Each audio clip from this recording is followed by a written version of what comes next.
All right, welcome everyone to this very special interview. Special. That's redundant. Whatever. It's pretty special. Yeah. I'm Brandon T. McClure. With me, as always, is Ben Magnet. You know what? That was Game of Thrones. Damn it! Wow, buddy. Wrong. I messed up. Right off the bat. Still a big franchise. Hold up. These are not the podcasters you're looking for. There you go. No. Stay here, please. Ryan Eliopoulos. Hey, it's me. Don't go. Sparks Whitty. Hey, what's up? And joining us is Ken Napzok. Happy to be back here, you Again! fake nerds. That's us. Now publisher. Now published. A Ken published, Napzok. not a publisher, but a published Published, author. yeah. Yeah. That's exciting. It's pretty exciting. It's pretty surreal. It's pretty awesome. So yeah, we're here to talk to you about your book, Why We Love Star Wars: The Great Moments That Built a Galaxy Far, Far Away. That's it. How long has this book been in your mind? My whole life, right? Quite frankly, it's a journey of a Star Wars fan. Yeah. So it's written from my perspective, but I think it's everyone's story, I hope, across generations. Yeah. But yeah, as far as the actual, like, when did it start? After I lost my full-time gig over at Collider, I was like, what am I going to do with my life? Mm-hmm. What do I want to do? And all creative people always have that, like, I think I want to write a book, or I want to write a comic book, Yeah. or, something that's tremendously hard to do, but we just think, it seems easy. I just sit down and write. I feel personally attacked here. Yeah, I was going to say, like, all of us here. Excuse me. But I do, too. I have a comic book I want to write. Yeah. Everything. Mhm. I've seen other people do it. My friend Alicia Malone wrote 2 books for Yeah. Mango Publishing, Backward in yeah. Heels and The Female Gaze. And we had lunch, and within a couple of days, she had recommended me to Mango and got on the phone with Hugo, the publisher over there, or excuse me, the editor over there. Mhm. And it began. The That's journey exciting. began. So this is 100 essays that you wrote about just moments that you consider great moments. Yeah, 100 essays of the greatest moments and 4 little bonus, not moments, just kind of things, interludes, paying homage to Chuck Wendig's Aftermath series with his interlude stories. Oh yeah. But 100 of the best moments in Star Wars as picked by me. Yeah. So it's Mhm. not scientific, and it's my list, and your list is more important, but this is mine. I mean, for me, you're the Star Wars guy, so, like, I think this is the correct list. If I'm going to say, just read this list. It's the only It's list. the only list. I mean, I will say, I BuzzFeed, didn't- get out. I have not finished it, unfortunately. No, But so far, I have not disagreed with anything you put in here. Wow. Um, And I'm looking where your bookmark is. Yeah. You've gotten past some that I would think people would be like, I don't know. You put Jar Jar Binks in here. I put Jar Jar Binks in there. That was awesome. Yeah, I unfortunately wasn't able to finish, but I have to echo exactly what Brandon said. But when you mentioned interlude, I got past the first one, and I just really want to talk to you about the Star Wars toys, because I also have a long fondness of Star Wars toys, specifically the lightsabers. Like Right. when I was a little kid, if I may tell you the story real quick. I went to Disneyland with my parents and my brother, and those not lightsabers but kind of lightsabers that Disneyland had, like the 4-colored ones. Yes, they look like sherbet ice cream Yeah, sticks. exactly. Yes. My dad bought those for my brother and I. Nice. And to differentiate them, because we didn't know, we thought they were lightsabers. Absolutely. Yeah, so on mine, my dad wrote Ben the Jedi, and I had it for years until 1999 when Phantom Menace came out, and my dad bought my brother and I 2 Qui-Gon Jinn lightsabers.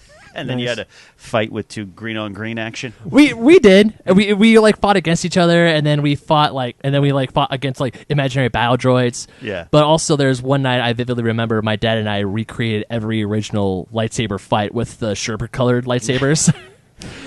From New Hope, Empire Strikes Back, and Return of the Jedi. I You don't cannot think defeat me, Darth. I have the sherbet flavor. I don't think there is anything that you couldn't turn into a lightsaber as a kid. Yes. Like I have my grandfather's cane, and I'll just take off the Oh. top of it and just pretend it's a lightsaber every now and then. That's the genius of toys, the Star Wars toys specifically. I do. You might not. Have you got to the lightsaber essay yet? No, I have not. Okay. Hopefully you'll enjoy that one. 'Cause So far, I've loved everything about this book. I'm talking to my girlfriend reading this book. I'm like, oh my God, he mentions this, and this is a really great part that I want to read someday. And she's like, where does he keep all this information? where other information does not go into my brain because this doesn't. Yeah, the lightsabers, the toys. I'm such a fan of the Toys That Made Us documentary. Same here. Mhm. Yeah, Yeah. same. I got to know one of the producers on it, Brian Volkweiss, so we are having a conversation. Just the genius of Star Wars toys, whether it's intentional or not, or all of it's intentional from George and everything. Just that's the best marketing. Yeah. Because look what you're telling me. Yeah. Oh, we had some sherbet-looking ice cream-looking lightsabers, but we took Star Wars home with us. Uh-huh. Like, that's why we love the toys so much. Yeah. Yeah. And also, I'm glad you're a fan of the Y-wings because I'm a huge fan of the X-wings. Oh, it's a battle going on there. No, it's Swab not. over No, this it's not a battle. As in, I could be the attacker and he could be the bomb runner. So we're working a symbiotic relationship here. in the spirit of trying to be, of more of a loving Star Wars community, I think we should get along. Yeah. We should shake hands, Ben, on course. X-Wings, I love it. Y-Wings. Although together my at last. ring is Vader's. Well, that's okay. Yeah. Wait, let me see that, Ben. It's See, that's a good question. That's a really cool ring. That is a really Ancholo, cool a friend of ring. mine, gave it to me. It's amazing. So your favorite is the Y-wing. Yeah. Yours, Ben, is the X-wing. I'm an X-wing guy. Mine was always the Jedi Starfighters from Revenge of the Sith. Oh, yeah, the second version. It's a little Yeah. more, they look a little more TIE Fighter. Yeah. Those ones are I like those good. ones with the sparks. Did you have a favorite ship? I actually really like the design of the Naboo ships. Oh, interesting. those Yeah. Naboo Starfires were dope. The yellow ones, right? Yeah. Yeah. The N1s. Is Kylo's called an interceptor or a silencer? TIE Or- silencer. I Yeah. think that's pretty dope. It's a silencer. It's like a really That's cool. slick That is- TIE fighter. yeah. I really like TIE fighters in general. Supersized. Yeah. Oh, the TIE Fighter's great. I mean, the designs are genius. I was just reading Dan Brooks' article on StarWars.com, the oral history of Episode 1, and Doug Chang talking about the N1 Starfighters, how that came out of George's love of F1 cars Yeah. and Okay. boats, because he just loves racing, and that's how they came up with that one. I think the designs in the prequels are so good, and so, I think finally getting their due, but we're one of the first things that it was like, you can't deny what do you like, whether you like the movie or not. Look at those starfighters. The That's Starfighters Yeah. are real cool looking. Yeah. Like the clone, the ones that don't look like X-wings yet, but they Arc pre 170s. Arc 170s. Yes. Yeah, those things are real cool Yeah. too. So I actually have before we talk more about actual Star Wars, I am actually really interested about the publishing, the writing of the book. Was this your first book that you've written? Yeah, I say that. That's a fair answer. There's a book online called Tiny Mixtapes of the Soul that's a collection of my essays when I kind of wrote a lot about music for a website called Tiny Mixtapes. Okay. The reason I ask is because Alicia Malone got you in contact with a writing or agent or whatever. So I was curious, because you have no book experience, but you've done Collider stuff, you've done a bunch of stuff. So they were like, hey, you haven't written an actual book, but we'll give you the chance. It was basically? Mango Publishing it's an independent book publisher out of Miami. Okay. And it's perfect for folks like me, and even you guys too. That's why I'm asking. Yeah, actually. let's be honest. Like, if you're in the digital media space and you've got a good voice, I don't mean literal, figurative. They'll be interested in working with anybody. That helps. I have a good, strong following from the Collider and Screen Junkie days and Schmoes days, so they're definitely going to look at that. But you also, I had to submit a writing sample and go the whole thing. And if I'd scribbled something in crayon, they would have been like, nah. But No, they would have been like, okay, write this book in crayon. yeah, It's a kid's book now. But to jump, I don't know if you want to go down this route, but the writing. So I needed them to get me through that writing process, because how do you write a book? Exactly. This isn't a short book. It's a full length book. So as someone who's They never hate me written for that, hundreds of but- pages, so I'm just curious about this is the first time you've done this. They were there to help you, guide you through the way. To and stuff. get me through it emotionally more than anything. To be honest, once the format was kind of selected, 100 Moments, it was a different title. Working title was a little different. They Hugo and Robin, the editing team, just were like, go for it. And I'd sometimes write back, is this essay too long? Because originally the estimated word count was smaller. Yeah. And then, I've written a lot, written screenplays, essays. I'm a good speechwriter, stand-up comedy, sketch comedy. So I'm not unfamiliar with the act of writing, right? Yeah. But this is a marathon, and it's very easy to sit down and write a great speech at a wedding. Yeah. And to be like, it's day 400. Yeah. I must keep going. It didn't take me that long, thankfully. But they were there to kind of you're doing good. Petting me on the head like a dog. Yeah. You're all right. Right on. You're all right. Keep going. Keep going. It's Yeah. okay. Given the nature of the book, did you when you were writing it see it as see the whole kind of script in your head for all of it, or were you kind of more focused just each individual piece and then just seeing how they went together? A little bit of both. The list was selected. Right. I came up with my 100 moments, and people have asked and will continue to ask, how did you come up with those moments? And I'll be honest with you, I don't know. Yeah. It I was just about to kind of ask. happened. Yeah. You were just watching the films and you're like, no, that was great. Oh no, I like that one better. Well, I'll tell you what. It was even not even watching it. It was just kind of.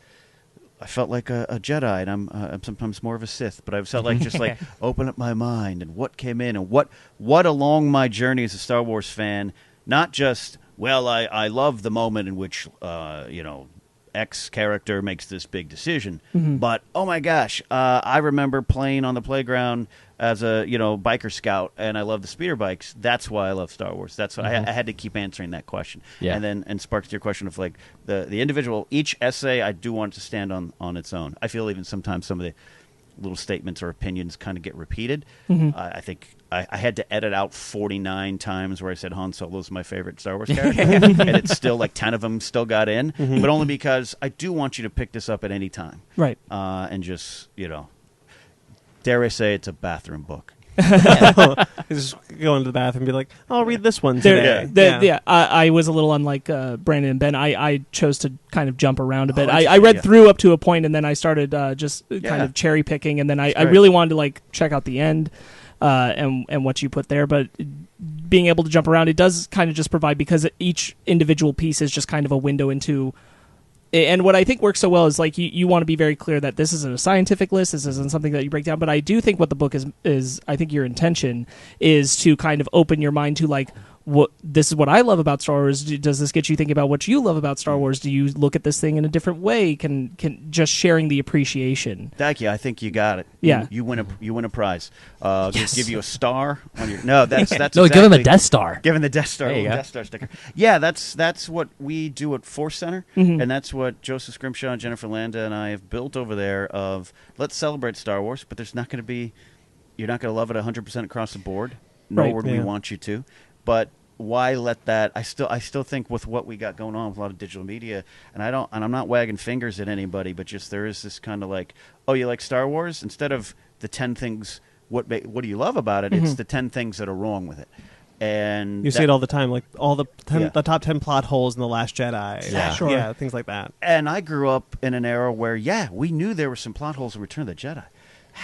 Luke showed up with a plan. What was the plan? Have everything go wrong? Did he know it? And but that's fun. Yeah. It would be fun to have that discussion of what do you think Luke was thinking? Now it's like, how dare they put that plot point in there? It's a plot hole. It's bad. And I'm not taking anyone away. Get your clicks, man. But that's not as fun for me. Yeah. So No, I think that's what I really appreciated. Like, as the moment I bought this book, and I pre-ordered this as soon as you said it was coming out. But the moment I saw it, I was like, you know what? This is kind of the anti of what I see all the time. There's so much. After The Last Jedi, it kind of like went to 1,000. There's so much of this anti-Star Wars sentimentality, but this is just, you put moments in here from The Last Jedi, even Solo, a Star Wars story, which I was kind of lukewarm on, that I now look up. Warm? Okay, that's fair. That's fair. But reading the bits on Solo, a Star Wars story, I kind of look at those moments and like, oh yeah, no, that was. Oh, man, you changed my opinion on that movie Solo. has some great stuff in it. Like I also am like middle on the road on it, but every Star Wars movie has incredible stuff in it. Yeah. Like just being in the universe itself is awesome. Focusing on the positive is something that we rarely do. And the connections that are there to the story. Like when I was reading it, the first Solo Star Wars story part I got to was when you said that between when Han and Chewie met. And the first line said, Solo is a love story, but it's not the love story you think it is. It's about Han and Chewie forming one of the best friendships in all the galaxy. Oh, yeah. And I was reading that, and I thought, he's right. Because when I saw, I'm also kind of on Solo Star Wars story. And now that I think about it, I was like, you know what, maybe I should give Solo another chance, rewatch it, and see because when I first saw it, I just saw Han going after Kira, but I didn't realize how him and Chewie's bond just grew stronger and stronger. Even at the final end of the movie, they're flying off to Tatooine.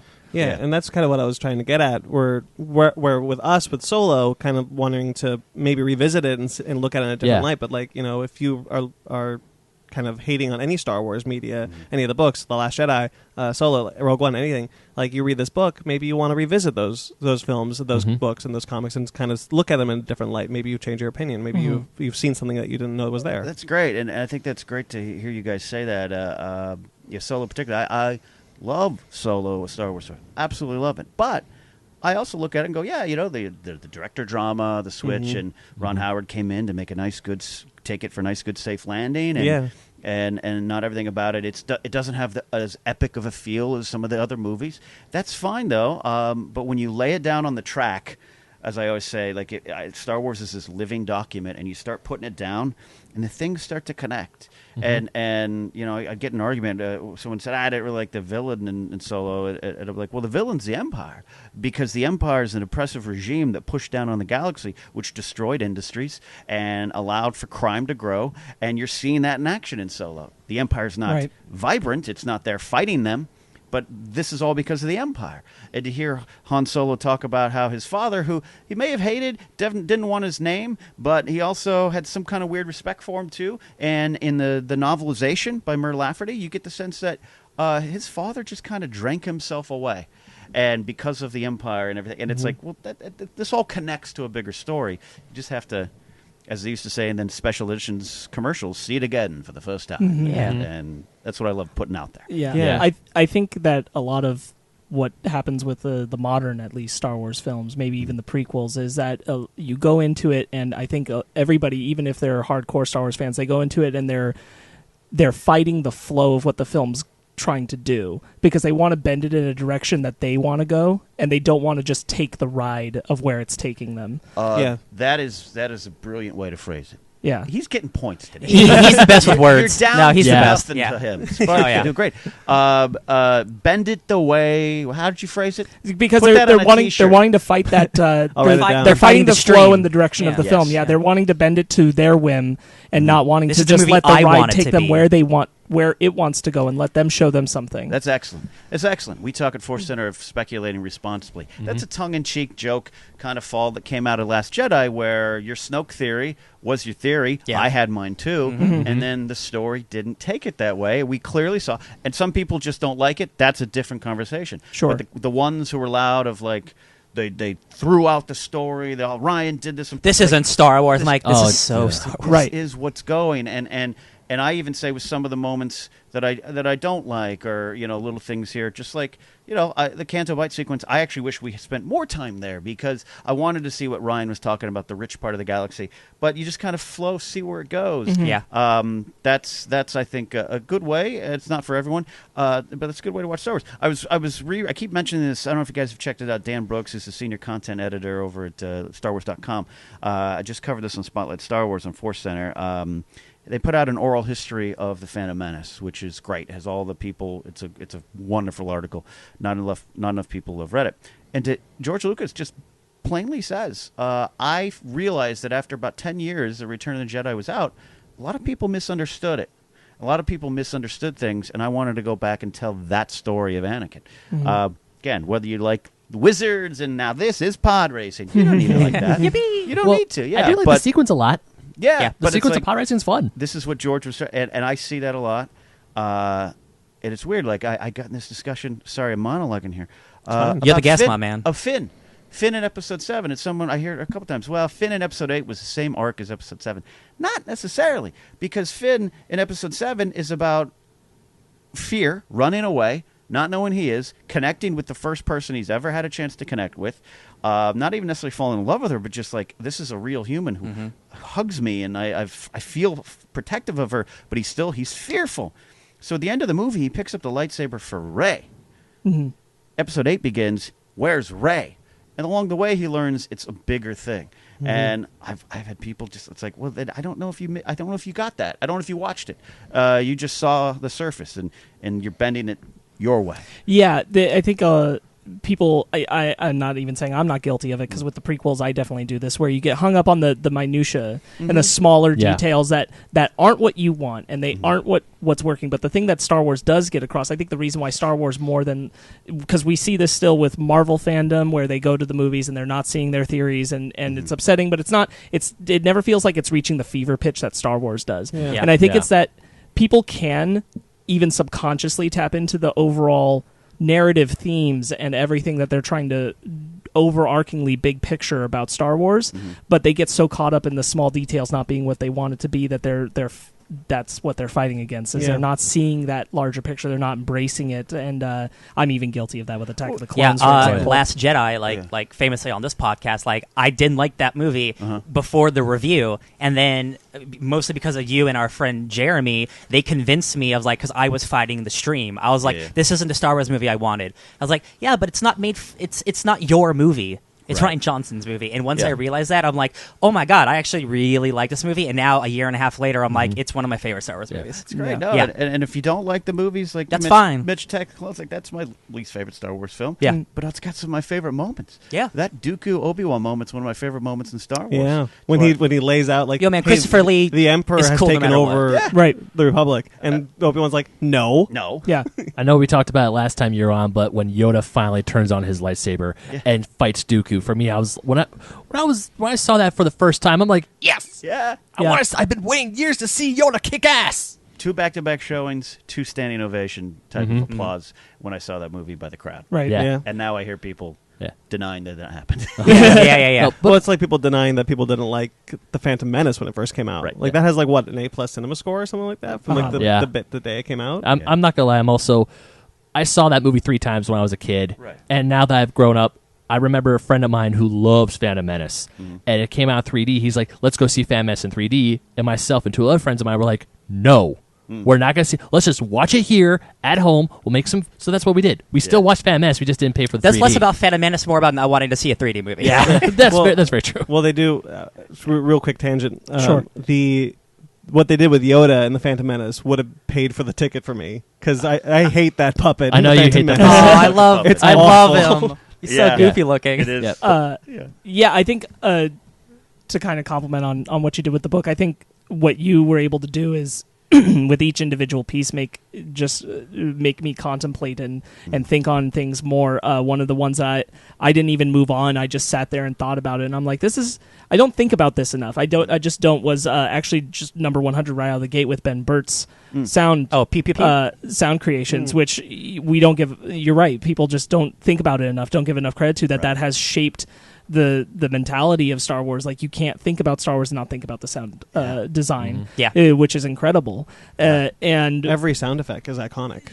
And being a window into opening it up, and it also just made me think about you bring it up in your foreword, how that moment that's so latched into your brain is the Return of the Jedi trailer with Luke Skywalker with the lightsaber. And I was thinking about that, and I was thinking about, just as a kid, like, what was Star Wars to me when I was really young, when I'd first seen it, because my parents had it on, like, for me, my age, my parents had it on what was before VHS is the Laserdisc? Yeah, the Laserdisc. Or Betamax. Laserdisc was after. So the Betamax. Whatever, it's old technology. And they had it on this, they were really proud of the sound system. Right. We lived on this ranch, and our neighbors would complain because even acres away they could hear the TIE fighters and stuff going off. And I remember, like, what stood out to me as a kid is kind of like monster movies like Godzilla and stuff. It's lightsaber battles. That's the first thing that draws your eye as a kid, and then over time it evolves into, what am I coming back for? What is the thing that keeps bringing me back to Star Wars? Because it's not just the lightsaber battles. That's definitely what stood out as a kid, though. Absolutely. The moment you were talking about, like, Luke Skywalker igniting the lightsaber, I'm like, I totally get that. I totally understand, as a child, zeroing in on a certain piece of imagery. Yeah, it stuck with me. Yeah, I wanted to talk about Jar Binks. Yeah. So you put Jar Binks in this book. To a shock. Yeah. One of the things and I'll use this to dovetail into another point I wanted to talk about, is that you only talk about current in canon stories, and you don't talk about any of the legends. Real quick, is there a second volume of Legends coming up? No, because I didn't read Legends. Oh, okay. Oh, really? I did not read Legends. Okay. Yeah. So you didn't get there when Chewbacca was crushed by a moon? I was hearing about it because I'd read Star Wars Insider. I'd get the magazine, and I read the Heir to the Empire trilogy, the Dark Force Rising, Last Command, Timothy Zahn. That is a classic for a reason. It brought Star Wars back into the mainstream for a lot of us in that age group. Sure. I read Kevin J. Anderson's Jedi Academy one, which had that, like, the Sun Crusher and all that kind of stuff. And at the end of that, and I read that's, so I liked that. Then I read, like, The Truce of Bakura and the Courtship of Princess Leia, and nothing against any of those creators. I just was like, this it's not doing it for me. Yeah. And I just, instead of doing a YouTube video about, how bad it is, I just went on with my life. Yeah. Nice. And so people would tell me, have you seen this? And Luke's a clone, and the Emperor's a son. Oh, bigger Luke. Yeah. And I was like, cool, man. That's cool. Enjoy it. I just never read it. Yeah, it's crazy to me that there are people who still, like, like demand Legends to be back in continuity and things like that. I think again that kind of goes back to like what was your Star Wars in some ways as a childhood, because if you grew up with those books, that's part of your Star Wars childhood. You don't want to turn away from that. You and I talked about Heir to the Empire, and you were kind of bummed that the Heir to the Empire wasn't canon anymore. I understood it. It was never something I fought against because I didn't love Heir to Empire. Yeah. But I'd be lying if that wasn't part of my childhood. Yeah. Mm-hmm. It doesn't stand up as people. No, it doesn't. It doesn't, and I can recognize that. Yeah. I can recognize that. Like this doesn't work as well as all the rest of Star Wars narrative to me does. But it is something I read as a kid. I do have some fond connection to it, even now I look at it much more as like Elseworlds or What If. Star Wars, and it separates itself out in my mind, but it's still there. It's still part of your experience. Mara Jade and there's great. Well, Mara Jade's interesting. So I'm not a huge fan of the character of Mara Jade, but I have to understand and acknowledge that for a lot of characters, like a lot of kids growing up in a certain era, particularly female fans, other than Leia, Mara Jade might have been their inspiration that they connected with. I'm not going to be disrespectful to that. I'm not going to take that away from you. I have to acknowledge that. And Legends fans are very passionate. How do you feel about Kyle Katarn? Don't really like it. Okay. Don't connect to it. Shadows of the Empire. Dash Rendar is one of my least favorite characters of all time. You're breaking my heart, man. You mean Jedi Han Solo? I didn't read much of the comics, but like late 90s, early 2000s, like I played all of those video games. So like Jedi Outcast, Jedi Academy, like Dark Forces, all those. Force Unleashed is great. Yes, and I'm like it. I know we are in post Disney buying everything. And it's like a part of me, like you said, like that's Star Wars I grew up with, and I'm like, man, I wish it was there. Yeah, but I get it. But I totally get it. Some of the characters might come back after time. Yeah, like Thrawn. But that's so smart on them because Thrawn is so good. Look, there's people there that love the Legends. George didn't. I was the same article, the Dan Brooks article. He talks about the history of the Sith and the Jedi. There's a quote. I don't know if it's recent or not. He just is like, he goes, yeah, there's a lot of people that think the Jedi and Sith had a great war. That's not true. That's something fans made up or something. Here's the actual history. I love Knights of the Old Republic. George, and that was it too. Growing up too, it's like I'd read some of these interviews in the '90s with George, and he'd be like, I don't know. There's like some stories some people wrote. Yeah. So I was like, well, if George doesn't care about it, I guess. Yeah, he's the guy. Yeah. Which isn't necessarily right. So again, Legends fans are passionate, but I do want to clarify the bigger reason more than my personal taste that I didn't write about him in the book is I do believe there's these strong connections going on in all the Star Wars media now that not necessarily are. A lot of people get held up on the MCU type of connections, which are great, and they're pulling them off perfectly. They've done over the last, 10, 11 years. I just think in Star Wars, there's things in the Most Wanted novel that connects to the Solo movie. There's things in Catalyst and the Rogue One novelization that makes the character of Jyn Erso, expands it a bit. Cassian Andor. It's just you kind of need to write about that versus if I was to write. So I did love Kyle Katarn. He doesn't connect as much to the stuff, so it's an odd outlier. So someone else can write. It's the more Legends like book. focused. Yeah, someone else write the Legends books because there's a lot of moments I'm sure people love. Yeah, so it's kind of like sorry, Ben, real quick. It's kind of like if you look at the road, like you were talking about, like you put it all down and watch and look at that roadmap almost of just the Star Wars everything. Where look at Saw Gerrera, who's a good example, who has now been in Clone Wars, Rebels, Rogue One, and the upcoming video game Jedi Fallen Order. Real quick, did you watch any of that stuff yet? I didn't. Okay. Looks real good. By the time this episode comes out, I might have. Yeah. I don't game. I game a lot, but I'm not a great gamer, so I'm easy to please. Okay. So I'm already on board. Yeah, you specifically will be pleased because it's pulling straight from Charles Soule's run from the comics. Yes. Like it's some really cool stuff. So Saw Gerrera, who's shown up in all these different mediums, and now always played by Forrest Whitaker. Yeah. Like it's cool to see his story and you see him develop into that character we see die at different in Rogue times One. in his life too. It's really cool. Yeah. It's really cool to see all that, and if Saw Gerrera was. I don't know if Saw Gerrera is in this book. He's not. He's not. But I could have he's close. Well, you're telling me lies, deception, oogly boogly isn't in the book. I do talk about him, particularly the Jyn Erso moment when she sees her father for the first time on hologram. Yeah. But there's some close calls. Yeah. Right.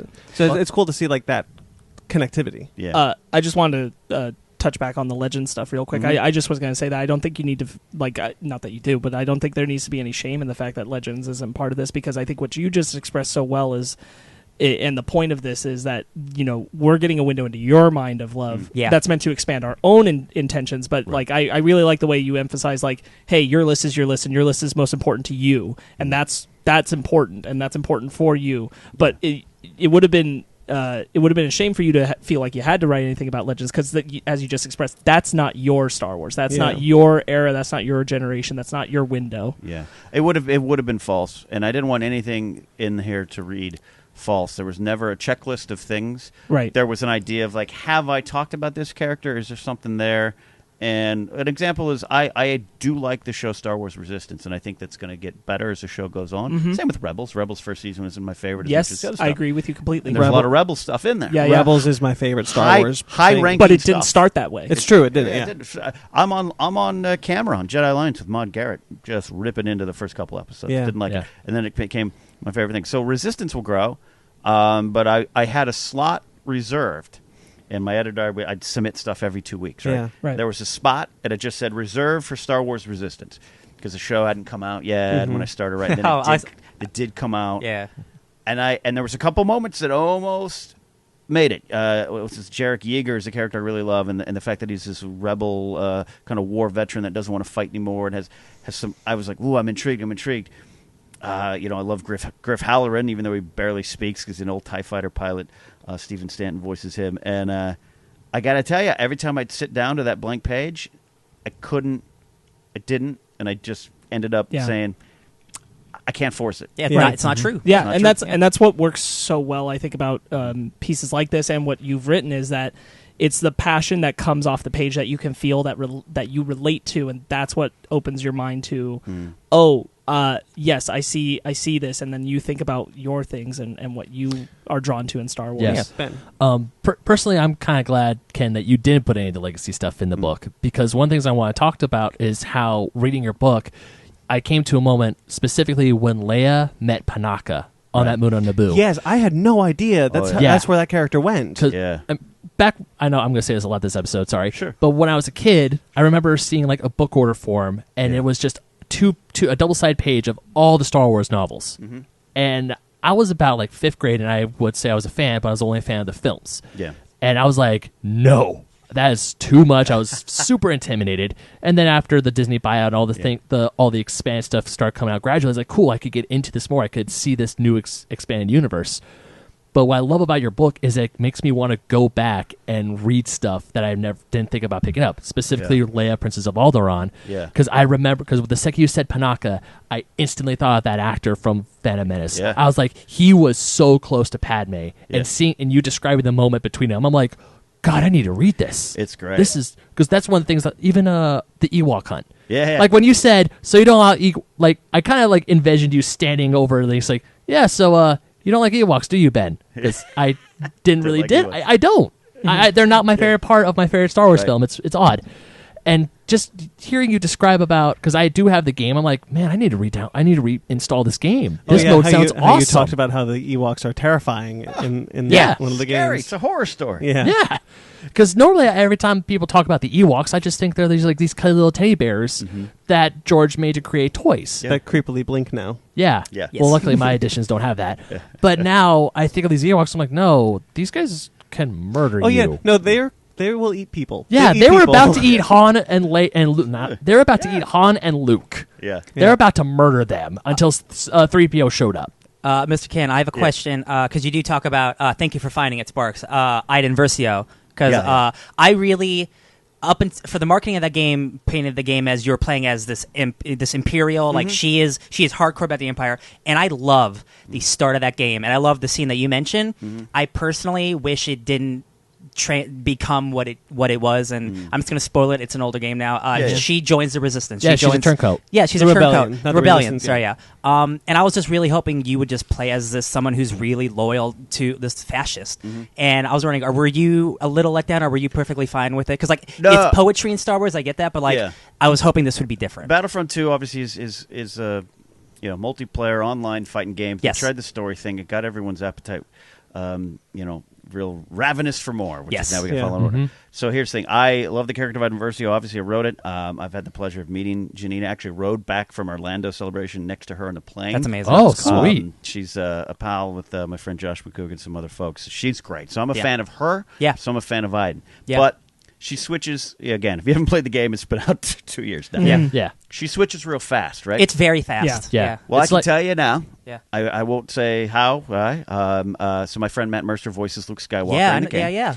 And Critical Role, yeah. Yeah. Yeah. We know Matt. I'm sorry, I just got Star Trek. I love listening to Critical Role yeah, at work. yeah, Mercer's an old pal of Yeah, mine. he's and Luke Mercer and the Skywalker. gang, and, I did not realize that. He did Holy Luke crap. and Kylo in the game. And he did Kylo? He's Kylo. Mad double duty Mercer. Yeah. So we were having a conversation. I'm spilling some beans. Sorry, Mercer. And he's close with the writers, and there's a lot more there. Okay. And it didn't. They weren't allowed to get it in there. That's all you got to Okay. say. Gotcha. Got Okay. it. Okay. It is not. They too think it happened fast. Cool. Okay. Yeah, because it does all of a sudden, like the next scene. Okay, she's Yeah. in the rebellion. Yeah. It's like the Battle of Endor, another scene where she's fighting against the rebels, and then Turncoat. Yeah. I remember playing it, going, because it's weird to say in the context of the real world, but I love the Empire. Like, No, I do too. Look at my hat I'm wearing. Yeah. I got an Imperial insignia on. As they have cooler toys, right? Even though I love the Y-Wing, give me a TIE Interceptor, right? Same. So I was so excited. A Imperial Special Forces SWAT team type of thing. Yeah, dude. Sign me up. Yeah. And Oh yeah, 100%. then it kind of starts going apart, but I love what's there. Yeah, and I think all the character stuff is still good. And I do, as much as I don't like where it did go, I do like the DLC. Did you play the I DLC? did. Where it takes place during like Force Awakens, and like you see Kylo and like older Iden. Like once we got there, I'm like, all right, this is neat. And like there's the children involved. I'm like, oh man, now I want more. But they're done. So Battlefront 2, sorry, Ben. Battlefront 2. When we were seeing all the stuff like the Imperial like attack team and all that sort of thing, like that's I really like the Inferno game. Squad. Yeah, I really like the game Yeah. Public Commandos. I love that the game, old dude. Xbox game. That game is my favorite. Star Wars Remaster that game, please. I would love that. But you play as clone troopers. There's no Jedi. You're just clone troopers, and that is awesome. Fighting I Trandoshans love and that. stuff. Yeah, dude. So like seeing, I thought when we were getting Battlefront 2, it was going to be that, but with the Empire. Yeah. Right. But no. And then you play as Luke Skywalker, and you're like, why? Oh, Hey, okay, I kind of like that scene because I got to play my No, favorite it's Jedi. no. I No, love yeah, Matt sure. Mercer and Luke, but it's just like, oh, this is completely unexpected. What I thought Yeah. this game was Yeah, going to yeah, be, which is yeah, cool. yeah. Which is cool. Yeah. Yeah, but that moment's in the book. I actually think it's some of the best Luke Skywalker stuff. Yeah, he does a real good Yeah, Luke it Skywalker. captures the essence of it. and Yeah. it's isn't that how we found the island on Last Jedi? I mean, That story? it's strongly hinted that he picks up the compass. Yeah. Yeah. yeah. Yeah. There's I mean, also we know he picks up the compass, but strongly hinted that that's how. Yeah. Yeah, we see like what because of playing that part of Battlefront 2. When I see Last Jedi, I see the compass. I'm like, hey, I know that. Yeah. It's a little And again, reward. the connectivity stuff, like stuff in Battlefront, like it has stuff from like Force Awakens or Last Jedi. And I'm like, man, Yeah. it's when it's focused, like without Yeah. the legend stuff, it is nice and cohesive. It is. It's there. I know some people will say, "Hey, I wish there was more." I think it's hard to do it. The MCU. Everyone always brings up the MCU model, and I think You can't. It's not the same. compare. It's not. It's not the same. Contrast and compare. That said, it's difficult because the movies are the center of it, and often the filmmakers. Ryan's a little different. Ryan is a nerdy fan, and he moved up to San Francisco to get to work to get started on the story and everything. Quite frankly, I don't think J.J. Abrams reads these books and reads these things, and I think he's a fan. And he goes and makes his movie, and then you have to kind of connect the strings back to it like a murder mystery. Yeah. Right. Yeah. And Yeah. they've done a great job in those circumstances. Yeah, they have. I get Yeah. a feeling like that a lot, and that's actually what you just brought up about they wanted more out of the story of Battlefront 2 and everything brings up a good point of like there's always some level of studios or a higher up interference that's not pure and not part of the love and the joy and the revelry of what Because Star at the end of Wars the day, is, it's always and a that- business. and that Yeah. will always kind of seep into some of the decisions of what little hiccups in what you're following and what Yeah. you care about. On that, it feels like Last Jedi was like the opposite of that, and I think the backlash is going to make like a safe. That's Star the fear. That's the fear that episode 9 is going to be safe. We talked about it, the three of us, at Disneyland a little while back, that we feel that J.J. Abrams, he understands the feeling of sitting down and watching Star Wars for the very first time when you were a kid. Like he understands. He that gets feeling. that emotion. Yes, very well. He bottled it, and he made the Force Awakens, and and the Force Awakens is that feeling. And the visual is the there. visual is there. Rian Johnson, Dave Filoni, people like them, they understand Star Wars in a way that George Lucas did, in a way that that J.J. Abrams doesn't. But they also understand the feeling. So it's almost kind of like they're J.J. Abrams plus. Yeah, almost. Yeah. I would agree with that, especially Filoni. Even though, I think there's some. And Filoni's directing Mandalorian, right? 2 episodes of Mandalorian. Yeah, so thank God he's in live action. They've been bringing him into writing rooms a lot more now. Yeah. He studied under George. He'll let you know that. And he gets it. The Mortis arc was George Lucas's story. Yeah, George. Yeah, it's weird to look back. George was all over the Clone Wars, and that Dave told that story. One of the conventions, it went around on the interview circuit where George called Dave over and said, "Got an idea? You're going to love it. Darth Maul, he's still alive." And Filoni goes, "How?" And George goes, "I don't know. Figure it out." Robot legs. No, I don't know. I was watching Clone Wars with my little nephew, and I saw the episode where they revealed that Maul was alive. Yeah, great episode. I sat down and because Clone Wars is one of those things I do want to get into. It's just I know it's the first season is like the hardest to get through, and I'm still stuck on that first season. And I remember sitting there. It's also out of order. Yeah, but also the second I see Maul, I actually yell, "No way!" And my dad comes in. He's like, "What's up?" I'm like, "Maul's still alive." He's like, "Who?" And they had like an hour and a half block of Clone Wars, and my nephew and I sitting there and watch him like, "You've got to be kidding me!" It shouldn't have worked. And you know what's and it was super amazing. cool about that too? He's got a brother named Savage Oppressed. like my comic book brain is like, this is so silly, and I love it so much. I was really happy to see Dave Filoni was able to carry that arc into Rebels. No. Yeah. And because of that episode, when I do see Solo years later, and we get to the scene where we see Maul as the hologram, I'm like, give me more. Old man Maul. And in case you didn't know it was him, he took out his lightsaber. It's me, Darth Maul. And I love it. I love that moment. Yeah, I do too. It's so interesting. It was met with scorn in some circles. Yeah. Some fans who were like, he died. Yeah. I had one person text me the next day after we both saw it, and they were like, wait a minute, I thought this takes place after the Phantom Menace. And I was like, oh boy, you guys have so much TV to watch. You have a television show to watch. You're kind of like, oh, my sweet summer child. Yeah. And to the general public, that's a different conversation. That's why, hey, the lightsaber's out. It's a red lightsaber. Get it? He's a bad guy.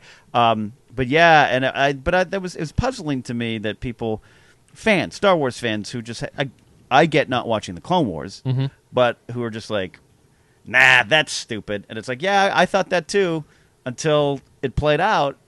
Give it a chance. Yeah. Look at it the first time. Like even the banter between Obi-Wan and Maul, because I got to the part where Obi-Wan and Maul fight. Obi-Wan's like, so when I cut you in half, I'm like, oh, you savage. Yeah. It's great, and their rivalry, and I write about it in the final battle in Rebels. It's actually my second favorite lightsaber fight, and it takes. I've really grown to love that moment. It's 2 seconds long, but it's the most powerful to me. Because you see how far these characters have progressed in their stories, and you definitely see it with Obi-Wan, how he opens up with his 2-fingered point, and he's got and he looks like he does in the Clone Wars, and then he moves to his new stance. It's a lesson. It's a moral lesson on change or refusing to change, holding on to your attachment of anger, and how you define power. Yeah. And that is a deep, deep, deep conversation in the span of 4 minutes. Because Maul goes in for the same kill that killed Qui-Gon, but Obi-Wan's like, no. I'm ready for this. Yeah. Actually, cuts him down. If I may, I saw online that someone explained why the high ground scene is so important, why Obi-Wan's able to beat Anakin, is because Obi-Wan did that exact same move on Maul. Maul had the high ground, and he cut him in half, and that's why when Anakin comes, Obi-Wan's like, I did this. So that's how he was able to defeat Anakin. Yeah, I know. George has some stuff there, man. Mm-hmm. He does. It's all the poetry of it. It's the poetry of Star Wars that George Lucas always talked about. Yeah, it's like a poem. And I didn't watch the Darth Maul Obi-Wan finale fight, but I did watch the clip, and I did see all the anger. That was like, why wasn't it a big epic duel? If you watch it out of context, it does not play. No, of course, yeah. And like for me, these are the same people who have a problem with Vader's and Obi-Wan's fight in A New Hope. We're like, oh, it's a bad action scene. I'm like, that's not the point, you guys. No. Like there's you've probably seen it, Ken. Like there's like an animation going around of like the Redux version of A New Hope's fight, and I'm like, you guys are completely missing the point of this fight. It's I have a weird relationship with fan fiction, which is weird because I just wrote a book that's a fan book. Man, I wrote fan fiction on the Force Star Wars all the time, baby. I wrote as you wrote a real child. book. I wrote Transformer comics. Hell yeah, Joe comics. I have nothing against it. Yeah. I have a interesting relationship with it because that Obi Wan Vader redo, which looks great, right? It looks cool. It does look really cool. Force powers and everything, and the dialogue's a little different. It looks cool, but at the same time, I'm totally fine with keeping the original. Yes, but so when some people, if you tweet out and go, "Man, this looks great," awesome. The creators put a lot of effort into it, but if you tweet out and go, "This is so much better," I'm like, if fan fiction's not the answer, fan fiction's not. I hate the attitude of "Ha, we fixed it." Hey, can you say that for a little louder for people in the back? It's kind of like fan fiction is kind of fan fiction should almost be therapeutic. Yeah. And less so. It should be fun, not to like. I'm Yeah. angry at a movie. I gotta sign a petition. Well, it should come from a place of love. And let me be very clear. I think almost every bit of fan fiction and video and movie comes from a great place of love. It's the reaction to it that sometimes weighs me down. Yeah. See, this is better than what we got. This is better than. Dude, every script is fan fiction until someone like pays you for it. Right? Here's the thing now. Everything's fan fiction now, unless George Lucas writes it. That's true. Or Lawrence Kasdan, the Force Awakens. Comics, yeah. Comics, like if it's not Bob Kane, Bill Finger, it's all fan fiction. Yeah. Like that, but define fan fiction. Yeah. We are living in a fan fiction world. The boat has left the port. Yeah. George is not doing it anymore. Love that or hate that. Yes, they're all fans now. We are all in a post-77 world. Yeah. Yeah. Okay, so I want to go back to Jar Jar Binks. Jar Jar. I love a good tangent. Yeah. It was a long tangent, good tangent. I want to go back to Jar Jar Binks because it was the most shocking part of this book for me. Is that you don't take Jar Jar Binks, you don't take the moment where he is saved by Qui-Gon, you don't take the moment where he essentially creates the Empire. You take the moment, the last canonical moment we see that character in Chuck Wendig's Aftermath books. Yeah. Like that, and I've not read those books, but I've heard of the moment. So reading you talk about that moment, like really put a lot of the perspective of how kind of that character has been done dirty. Yeah. And the actor as well. Very much so definitely the actor, yeah. Yeah. So it's kind of to see this character on Naboo, shunned by his people, shunned by everyone on Naboo, because go back, he is responsible for the creation of the Empire. He is the reason why the Empire rose. Yep. So big yikes. And so like making that moment kind of resonate and have his guilt, like he knows what he did. Yeah. I thought that was really powerful. It's a great moment. Look, I was 22 when Phantom Menace came out, so I had some Jar Jar problems, and I've said some Jar Jar things, and I don't. I have said some Jar Jar when he steps into the in my the tongue, in the Piosa, like I don't. Yeah.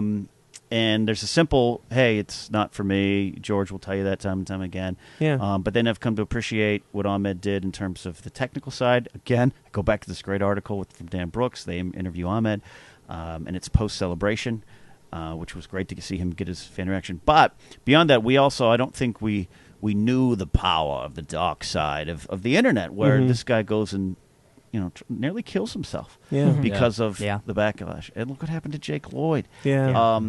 That's something we should be aware of. Look what happened to Kelly Marie Tran. Thank God she's still around and in the movies, or no matter what you think, and it's not even about the character. And I actually would get really grumpy when some people would be on shows going, I don't like the character, but it's not nice what we did. It's not who gives a crap about the character. It's this human being that people are attacking. We got to be protective of that. It's not right.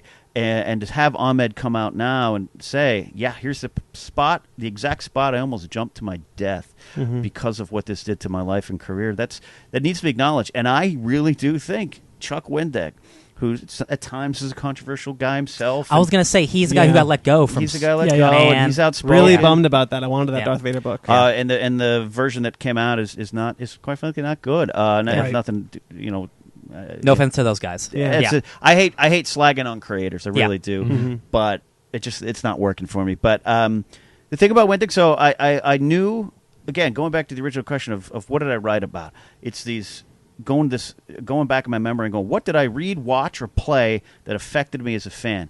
When I read that epilogue of Jar Jar Binks, I had tears in my eyes. Wendig wrote, he took the Jar Jar as a Sith theory. Yeah. It's in there. He took the reality, and to have Jar Jar Binks with a damaged, a physically damaged orphan, a refugee of the war, a young child, and to Mapo, and to have Jar Jar kind of be like, it's this, like, no one else wants me, but you're the only, you young kids are the only one in the galaxy that need me, and we're here.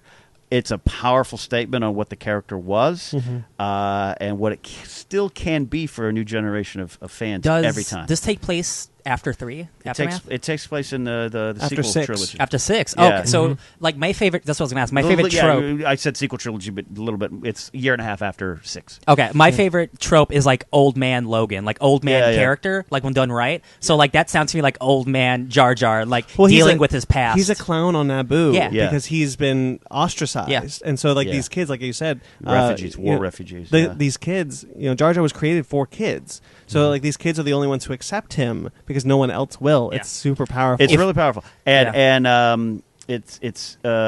I highly recommend seeking out my friend Jamie Stangroom over there in the UK as a YouTube channel. And he's just he interviews a lot of old actors from Star Wars movies, going back even to New Hope.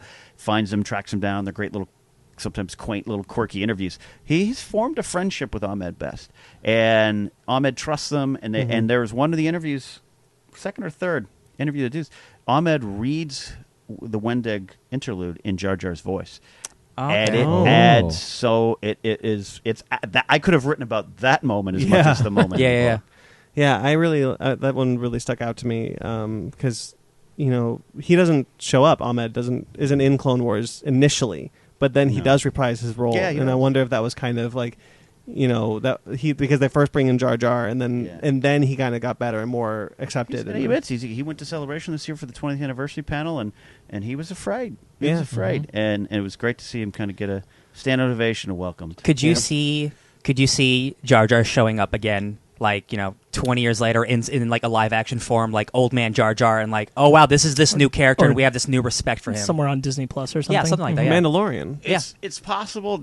It's possible now. Do you more than see ever. it happening? I don't see it happening. Yeah, I think in animated form, books, comics, it'd be easier. I just wonder if they like have the balls to try it, and like we want to redo this character and like make people love him. I would love a try. Yeah. Better. I love redemption arcs. Yeah, but we'll see. It's still one of those. It's a weird one. I will say, because I did get to that part reading about Jar Jar, and because I never really knew, because people would always say, is like, oh, this is what happened to Jar Jar. Like, there was, I want to say it was Force Awakens, or not Force Awakens, Force Unleashed 2, where he was frozen in carbonite. Yes. Right. There was, Jar Jar? Yeah, Jar Jar was. Because I also am sadly to say that I've said horrible things about Jar Jar Binks. Yeah. Horrible things. And after reading that, I'm like, man, I've been kind of harsh on Jar Jar. Because we learn, again, like, if you don't like a character, that's fun. Ewoks, talk about the Ewoks. Yeah. I'm totally fine, because, again, I would not list Jar Jar in my top 50 characters. Right. But when you start 20 years, time passes on, and you look back at what Ahmed did with the tech team, all these people that built this, and a year after principal photography, they're still working on it. They're setting the technology that is used time and time again. And Andy Serkis.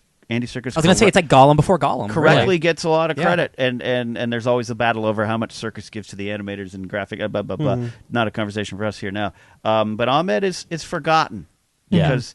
And he created the character a lot. And they gave him, and George too, gave him a lot of permission to put himself into that, and that's why another reason he took it so hard. Right. Yeah. Yeah, I feel like, because even reading this book, I was like, man, I just want to pop in a Star Wars movie, just any Star Wars movie. Sure. Now, episode 1, I would watch again, just so I was like, because now that I'm thankfully older and hopefully a little wiser, I could look at Ahmed's performance like, no, he did what he wanted to do. He did a great job. Yeah, the fandom tends to be really harsh. Yeah. I mean, Phantom Menace, just the not the backlash, but the aftermath, if you will, of the Phantom Menace was tough on a lot of actors. Liam Neeson has said he's almost retired. Peter Serafinowicz would never work for Lucasfilm again. Right. Ahmed Best almost killed himself. Jake Lloyd is where is Jake Lloyd? Legal problems. Problems. Yeah. Alcohol, I was just as young as the rest of you, except for Ken, when Phantom Menace came out, and I'll I'll cop to it right now that I had a Jar Jar piggy bank.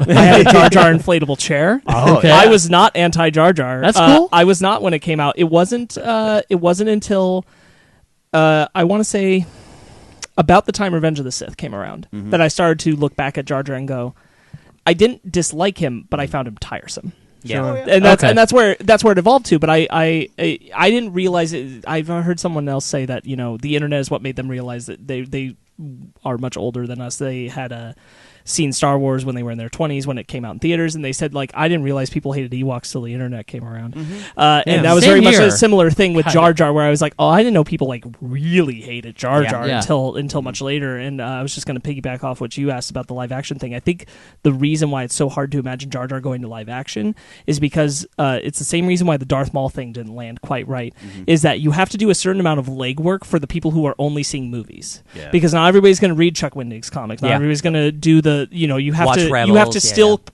treat that as canon because it is, but also do extra legwork to get them to hey, recognize that this thing is part of the truth of this character now and all that. And Ahmed's performance, totally. I always have felt bad about. Ever since I became aware, I've always been that's a lot. Jake Lloyd has been the person who suffered most from my personal, when I was started out, that's the person who I didn't like in Phantom Menace right from the get-go. Did not like Jake Lloyd's Anakin.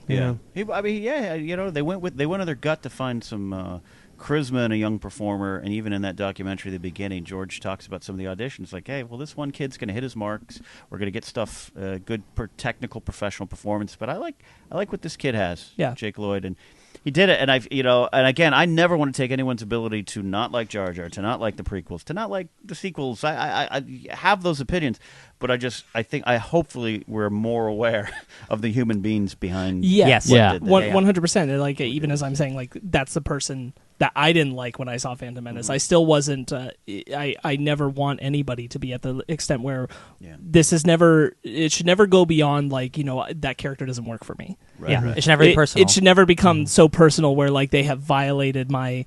The similar thing that happened with it's not Star Wars but Ghostbusters when ladies came in and did Ghostbusters they've ruined my childhood. No, they didn't. Your childhood's fine. Those movies are still there. It's still there. No, I got into a I'm going to call it. I got into a very heated fight with a new coworker about The Last Jedi.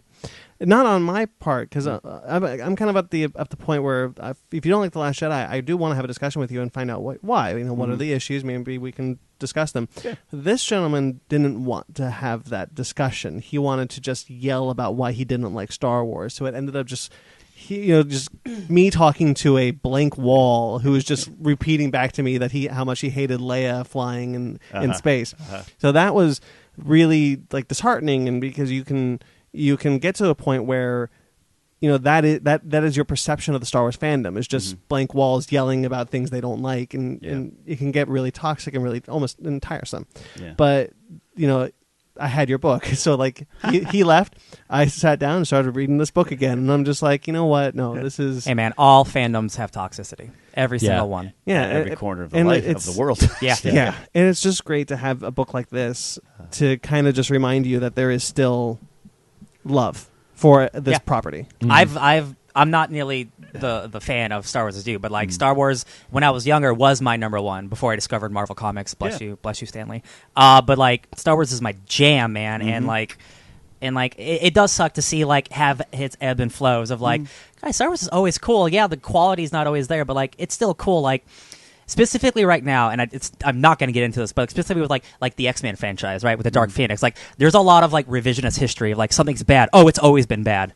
That's not. People need to settle down, and it's look at it and hey guys, maybe this specific product's not great. Yeah, that's what I've talked about a lot. I posted this on. I'll go into it when we review Dark Phoenix, but a little bit more. But I talked about how the X-Men movies get a bad rap because they've had some bungles. Yeah, but that whole franchise shouldn't be judged by a couple of bungles. Yes. And that was same thing with Star Wars. Yeah. Star Wars shouldn't be judged on its toxic fandom. It shouldn't be judged on if you don't like Attack of the Clones or Solo a Star Wars Story, The Last Jedi, or things like that. Or if you don't like a Marvel comic, it should be judged on the things that are good about it. And I feel like we've lost the ability almost to look at the positives and judge something on its positives. That's what this podcast is for, baby.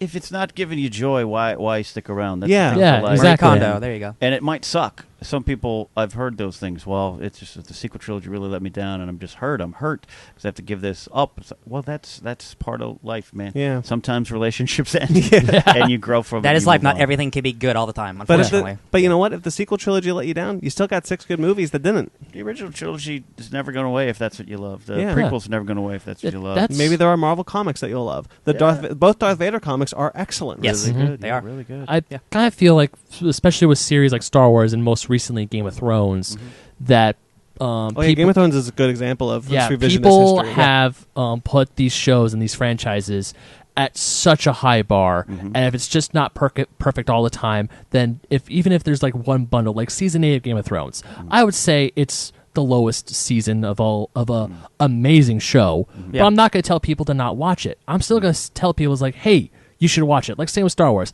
I don't like Attack of the Clones. I'm still going to watch Attack of the Clones. With Game of Thrones, 6 out of 8. That's a good rating. I mean, Even arguably 7. I Yeah. would say 7. Yeah. But I mean, 8's actually one of my favorite seasons, but that's Yeah, my see? take on it. But That's great, yeah. But it bummed me out. Yeah. Bummed me out. I do a Game of Thrones podcast called Casually Talk that's still going. Yeah. I stopped promoting it this Yeah. season because I got Yeah. tired of my joy was being taken. I was letting my joy being Sure. robbed from me from other people. That's Write a book. We were 100 Moments Why We Love Game of we Thrones. we started like our own YouTube thing. Yeah. We talked about Game of Thrones, and we're generally very positive and just like Yeah. for us, we just weren't feeling it this season, and I physically felt like the joy drain from my Well, body. I'm like, oh man, I'm glad. Like I'm kind of glad it's ending. and not to defend us necessarily, but like we weren't having the rhetoric of like this is garbage. It was. I agree with the choices overall. Like if you hit the beats, these are the beats I'm okay with. It's the time it's taking. I want more time for these. Oh, yeah. sure. And I think that still comes from the place of like I love these things. I want the time to see these things actually unfold. Yeah. And Well, like the general thing being like I thought that season was rushed, and that's the only thing Yeah. I really have against it is I just felt it was too fast. Yeah. And which I would agree. But yeah, it's what I started to get into is I was while watching this season. There would be points in every episode. And my pal Joseph Scrimshaw said the same thing independently to me. And I was like, yeah, I feel that way too, where I would watch something and I'd be like, I like that. And then my head would be like, oh, tomorrow or tonight, that's going to be all over Twitter, yep. how horrible. Yep. And so I couldn't enjoy it anymore. Yeah, I was feel like you, yeah. getting ready for the tidal wave of hate that night. Sure. I feel And trying to cancel Dan and Dave's careers and this and that. Yeah. Oh, man. And I feel, sadly, Star Wars is one of those tipping points. Oh, yeah. Like, when I first saw the trailer for Rise of Skywalker, when I heard Palpatine's laugh, I was like, what? But an urge of excitement just, like, rose in me, because I was thinking, a Sith Force ghost. That's never happened before. It'd be interesting because George always said that Sith can't do it, which is why Palpatine sought immortality. Palpatine's behind it all. Yeah. But just, because I enjoy that teaser. It's a teaser trailer. There's still not a lot seeing. But just seeing that for The Rise of Skywalker, I mean, you said the first time you said it on our show, I've been saying it, repeating it to my friends, speculate responsibly. And I can't wait. I'm excited. But then I hear people going like, oh, really? I'm like, oh, no. Here it comes. It's It's when The Last Jedi came out, and the moment the credits roll in The Last Jedi, I was in love. I loved that movie. The moment that written, directed by Rian Johnson, I loved that movie. And I turned to my friends. My girlfriend liked it. The movie started. I was like, I really want to see it again already. Like I was into The Last Jedi, and I turned to my friends, and they're like, oh, I don't know. I was like, oh, that's interesting. That's weird. Twitter the next day. I hate The Last Jedi. Last Jedi's garbage. Last Jedi, blah, blah. Like, oh man. Yeah. What? Did I see the same movie? Yeah. Yeah. It's because the movie takes chances and it does things where like you might not be happy with, and it's not completely safe. Yeah. And Yeah. it's like for something like Star Wars, like this is like arguably one of the biggest franchises. It doesn't do that kind of thing. You know what? I would say, not arguably, it is. Yeah. Like the MCU, like besides like Endgame, like it's a safe franchise. Yeah. It's super safe. Last Jedi is the opposite of safe. Yeah. And for a lot of people, that's not what they want with Star Yeah, Wars, and- which I guess is fine, but like you But you gotta gotta take chances. You gotta take It's chances, fine. yeah. But I mentioned JJ said, he goes, after watching I did see 8, this, yeah. oh, I can make my own movie. I don't have to be beholden to Star I Wars. just hope that's Yeah. true. I really hope it's true. Yeah. I hope so too. Because This kind of goes back to that whole, fighting it thing. Yeah. To be honest with you, with Star Wars especially right now, but I've noticed this with a lot of major films lately where I don't really like if I didn't see another Star Wars Episode 9 trailer, I'd prefer it. To be honest with you, I'd rather go and let them take me on the journey rather than like have too much information in my brain where I start to think about false marketing. Really talking about Godzilla and Mothra. Really hurt me with Godzilla. Yes, where it's creating this idea of what I'm going in for, and I start to fight what the movie wants to actually offer me. It's creating its own narrative, and I'm trying to be aware of it. Star Wars is definitely one where honestly, if I didn't see another Star Wars trailer, because I don't need to, you've got me. I'm going to go see it. Yeah. I'd prefer it. The less I know going in, the more I can just be there and experiencing it rather than having these ideas in my brain. I mean, I'd love that too. Not all marketing can be Endgame where they show us literally nothing. Unfortunately, I wish it was. I wish it was. My Chris, manager over at Comics. Yeah. He always said that the Force Awakens marketing should have just been a white screen with J.J. Abrams sitting on a director's chair reading the script, being like, "Wait, you're gonna go see it?" Yeah. Yeah, no, absolutely. Look, there's a section that needs to know. I think Solo suffered from the lack of marketing and the toys and some of the stuff we've heard of. They couldn't toy stores and Target and stuff couldn't put Solo merchandise out, at least on the end caps, to get attention because they had to put up Avengers stuff. Yeah. Disney worked. I think they learned that lesson for Star Wars. And it's a 2-hour podcast on why Solo failed, quote unquote, failed in a lot of places. A lot of it starts and stops with Bob Iger, quite frankly, and I think he said that as much. But yeah, you still have to get it out. But right. I wish it was it. And as far as it's also interesting. We've gone into detail in Force Center. How looking back on Force Awakens and Last Jedi, there wasn't. It kind of told you what was coming, and we ignored some of that. And I'm not just talking about this isn't going to go the way you think it is with Luke and everything. Yeah. The emotional stuff that's out there in those trailers and the marketing push was what we got. Right, yeah. But we just, naturally, that's why on Force Center we say speculate responsibly. You can get the T-shirts, remind your friends. Yeah. It is, Rey flipped over that lightsaber or over that TIE fighter to do this. Well, if she doesn't, what are you going to do? Right. Yeah. I was going to say, I got to give credit to Force Awakens and Last Jedi. I think both of them did a really good job marketing. I appreciate that they released a teaser, a trailer. Right. And that's really, that's all of the major marketing that you got visually, unless you're a person who seeks out TV spots and all that kind of stuff. That's what you got. If you go to the theaters and you're seeing trailers, that's what you got. And I thought both of them didn't overplay their hand the way that a lot of other blockbusters do. It's just something where I know I am happier when I'm thinking about it less beforehand. Yeah, it's just weird. My poor daddy always gets this. I tell this bit. He called me after he saw Force Awakens. He's like big blockbuster movies. He's not like a big fan of things, but he called me and goes, "Yeah, it was pretty good. I think they kept it open for a sequel." I think they're going to make another one of those Star Wars. I think they did, Dad. I was in a Walgreens. That is so pure. Yeah, and I was like, "Oh, Dad." And I was in a Walgreens buying a Chewbacca Funko Pop with a Porg before the movie came out. A crispy or a regular Porg? Regular. It's in his hand, right? Yeah. No, at Costco when Last Jedi was coming out, they had an 8-pack, whereas 4 Resistance, 4 First Order pops, and one of those pops was Chewbacca holding a Porg. That's cute. My girlfriend bought it. We were going to give it to someone else, but eventually we said, "Nah, we're keeping this for ourselves." Star Porg. But I was buying it, checking out, and the guy at the counter goes, "Oh man, Chewbacca, love Chewbacca." I go, "Yeah, man, Chewbacca's great." He goes, "What's in his hand?" I go, "A Porg." It's one of the new things. It says it right here. "What's that?" He goes, "I go Porg from the Last Jedi," and I'm not lying. He goes, "What do you mean Last Jedi?" I go, "Wait, it was out? No, it was coming out." It's coming out. The sequel to Episode 7. He goes, "What are you talking about, man?" Yeah. And I go, "The new Star Wars movies." He goes, "They made more Star Wars movies." Yeah. And I thought he was punking me. And he just was like, "Dude, that's awesome. Chewie's like my favorite character." Oh, then he'll love Force Awakens. That happened to me at work before Endgame came out. Like my coworker and I were talking about Endgame. She's like, "What's Endgame?" And I'm like, "The new Avengers movie." She's like, "Oh, like the superhero thing." And I'm like, "Yeah, man, some people they're not like us. They're not dialed in." Including Gwyneth Paltrow, we've learned. But oh my gosh, I was in that movie. I love all the clips of her being interviewed on the red carpet. hey, who's that? Well, this is Sebastian Stan. What does he do? Yeah. He plays the Winter Soldier. What's that? I love Like it. I just saw the clip like where she's cooking with John Jon Favreau, Favreau. and he's like, "Yeah, remember when we did Spider-Man? I'm not in Spider-Man. No, Gwyneth, we filmed the scene. You're in Spider-Man. No, that's was Avengers. Like, oh, honey, love it. I've actually had some of those conversations at work. Someone comes up to me, he's like, "Hey, so, well, how's that new superhero movie?" Like, you mean Endgame? He's like, "Yeah. Do I need to see anything before that?" I'm like, oh, "Oh, sorry. honey." Oh yeah. I almost kind of wish to be that naive sometimes. It's a pure joy. I'm not It's making, nice. not making fun. No, No, not at it's all. not. Oh, No, we're in a bubble. Yeah, We're in a bubble. they were asking me, like, "So wait, how many movies have I seen?" I was like, "Have you seen this one? No. Have you seen this one? No. Have you seen that one? No." I was like, "Oh, you have a lot to go through." Yeah. But one of the things I've been actually wanting to ask you, because you're here, we're talking about your book, and Sure, thank you for that. I want to know, what were some of your moments that didn't make the cut? Yeah, were there any? Yeah.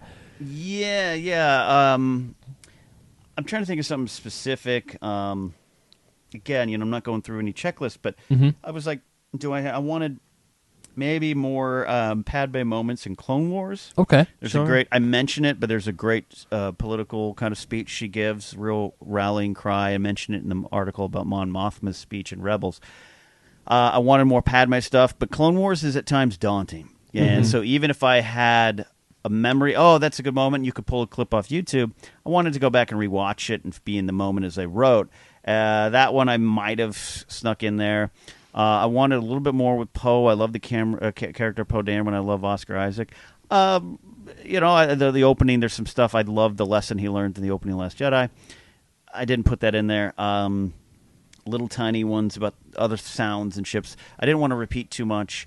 I moved some around. You're talking going back to Jeff Sparks. Like I'd write them individually. I'd write them generally in order by sections. So maybe I'd write number 19 and then I write number 15 and number 17, and then I put them all down as I'd hand them in, and I was like, 20 and 19 are both about a character dying. I got to split, so my list would move around. So that one of the moments I'll say I plain forgot that, and I probably would have found a way to maybe get it in there, but it's from Leia, Princess of Alderaan again, and I was doing a Star Wars Rank show with an author named Dan Whalen, a food blogger and author, and we're talking about food and food moments in Star Wars. flogger.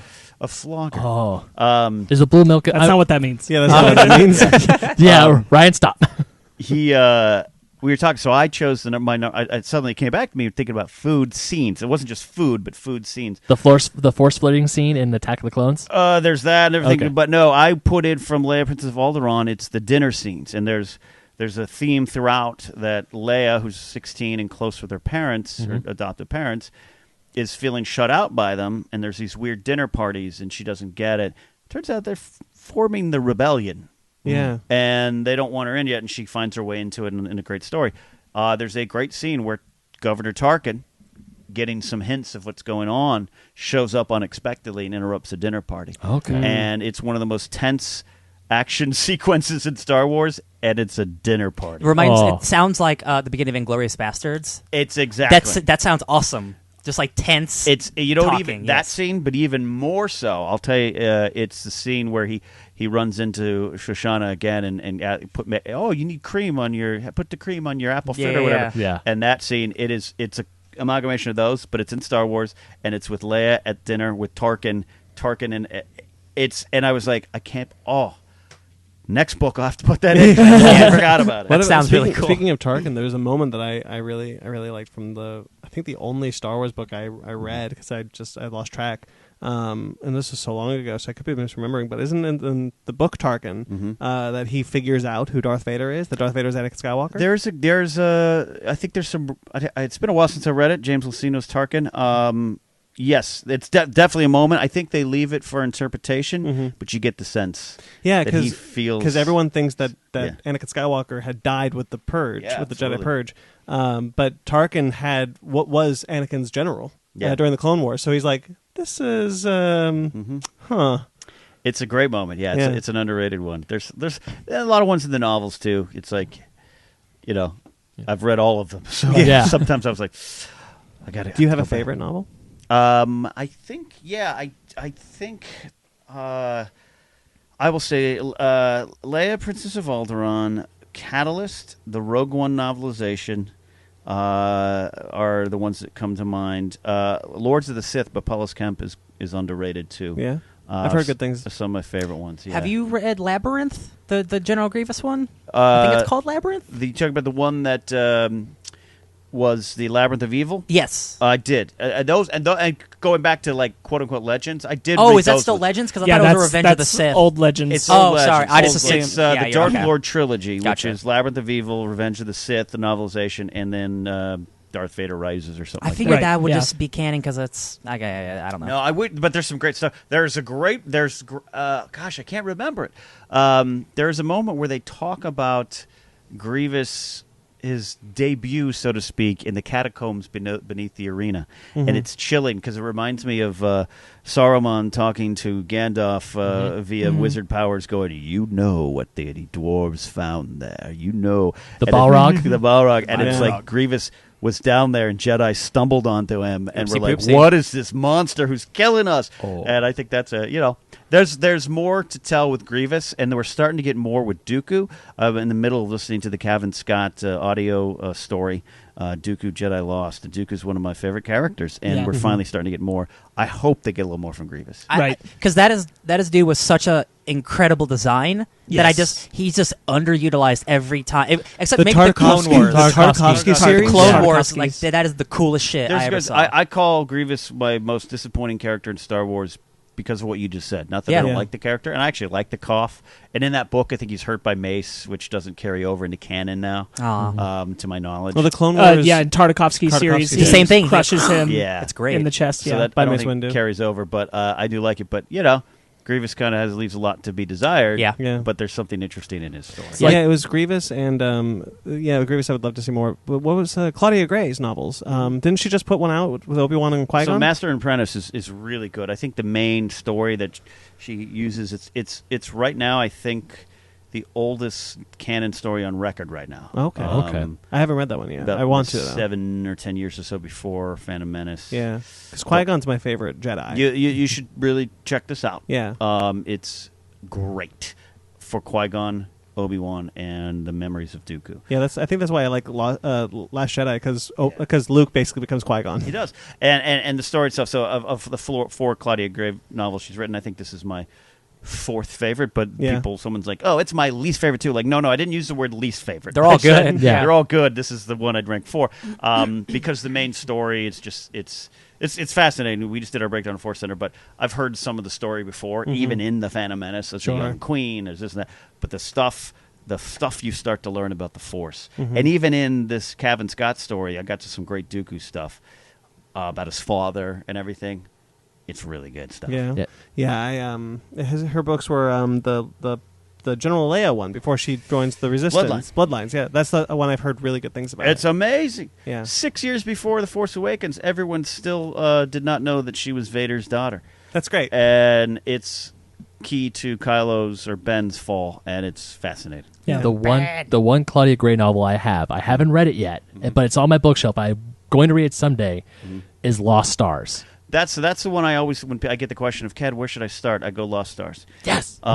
Because it's going to take you through familiar territories. You're going to feel comfortable. Which one's Lost Stars? Lost Stars, It's star-crossed lovers. One joins the rebellion, one joins the empire. Ciano The Red. only- I'm into that. The reason why I bought it Yeah. is because it was like a Romeo and Juliet sort of story. Totally is. Yeah. But it Star involved Wars Star saga. Wars, and one became the rebel, one became the Imperial, Yeah. and for some reason that hit me hard. I was like, It's- I want to read this. It was the first one that really caught on because they had released a couple, the Jonathan Jackson Miller New Dawn, which is not one of my favorites, but it's got some great Kanan and Hera stuff, and it gives us Ray Sloan, That one was of my the favorite first characters. in canon. It was the Yeah. first.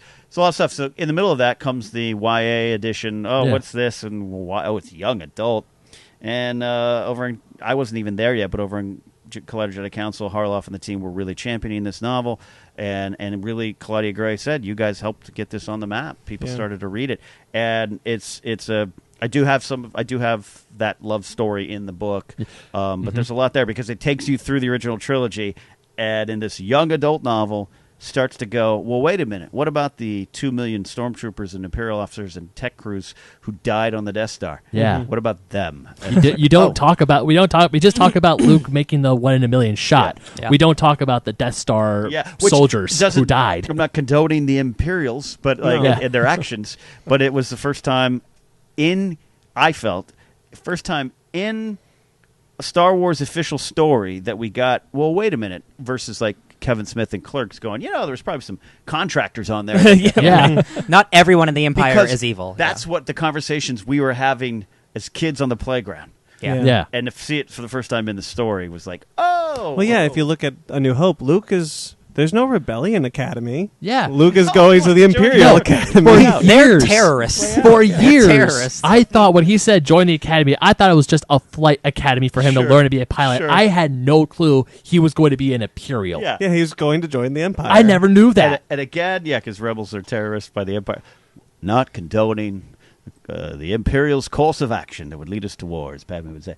But it's interesting to get this real world look at it.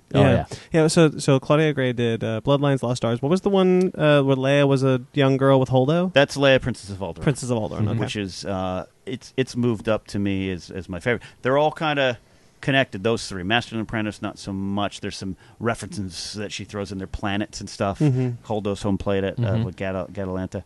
But those three books connect up, and I say go start. Lost Stars, go to Bloodline and go to Leia, Princess of Alderaan, and you will be rewarded immensely for some big moments. One question. Really want to read those. Phasma. As you know, Phasma is one of my favorite, least utilized Star Wars characters. And she should General die Grievous Part 2. She should definitely die in every Star Wars movie. Yeah. You killed Phasma, you bastard. Thank you for that. Yeah. I assume you read the Phasma novel. Yeah, Delilah Dawson. As a Phasma fan, should I read that? This might be a silly question, but I just want to know. It's silly. No, it's not silly, Ben.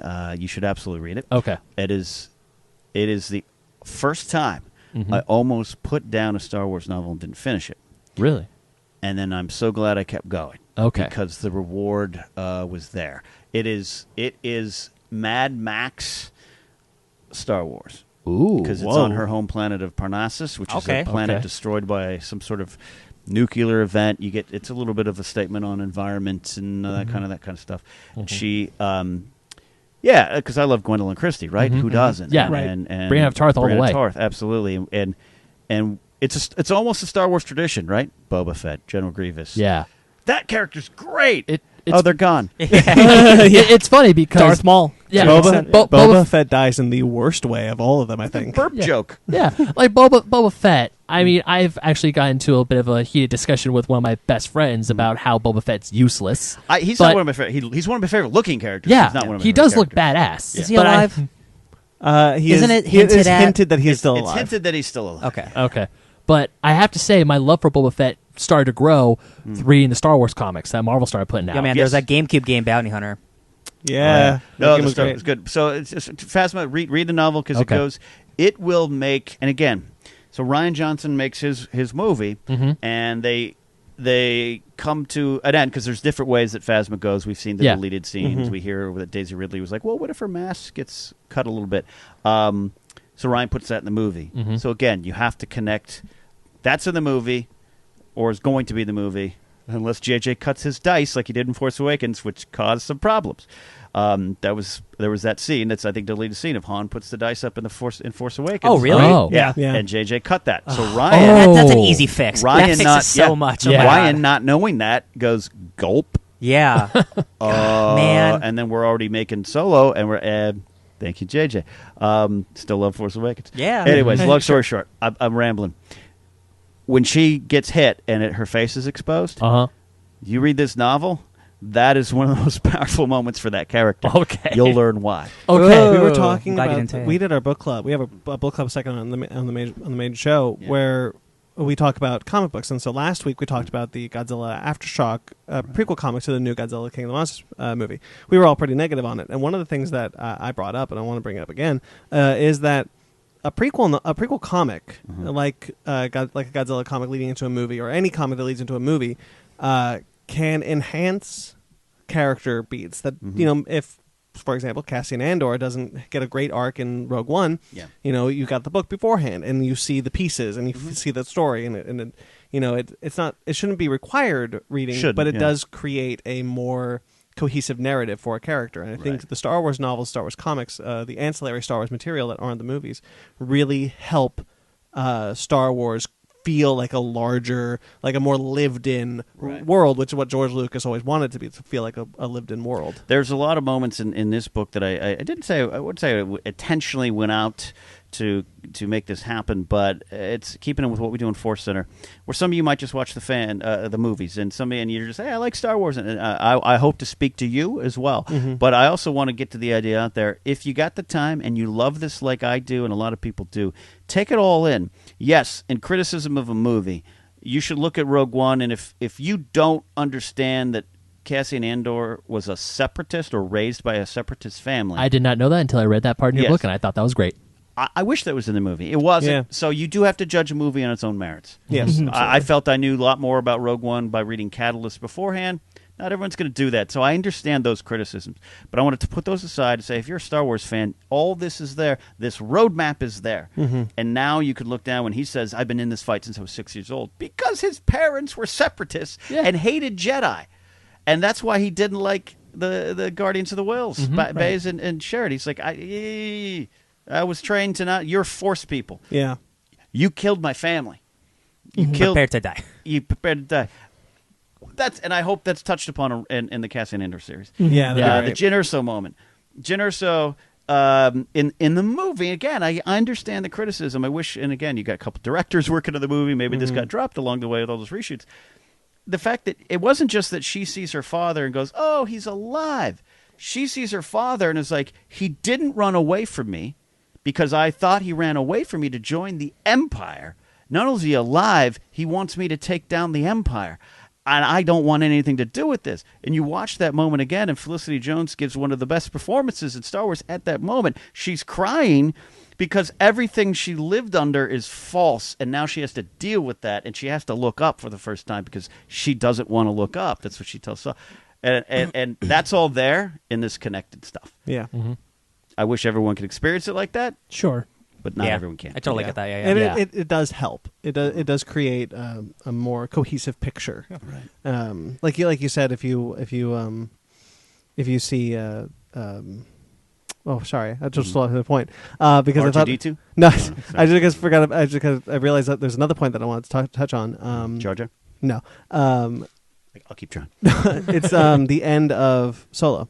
Yeah. It sets up a sequel. Yeah. It's probably the only Star Wars solo film that will ever set up a sequel.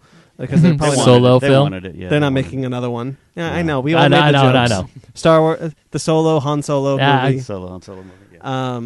So it would be interesting to see if they had made that sequel, because Darth Maul probably would have been in that. Mm-hmm. You know, you have a character, crime stuff. Hell yeah. You have a character started from Phantom Menace to Clone Wars to now Solo, then to Rebels, and you have a complete picture of an entire.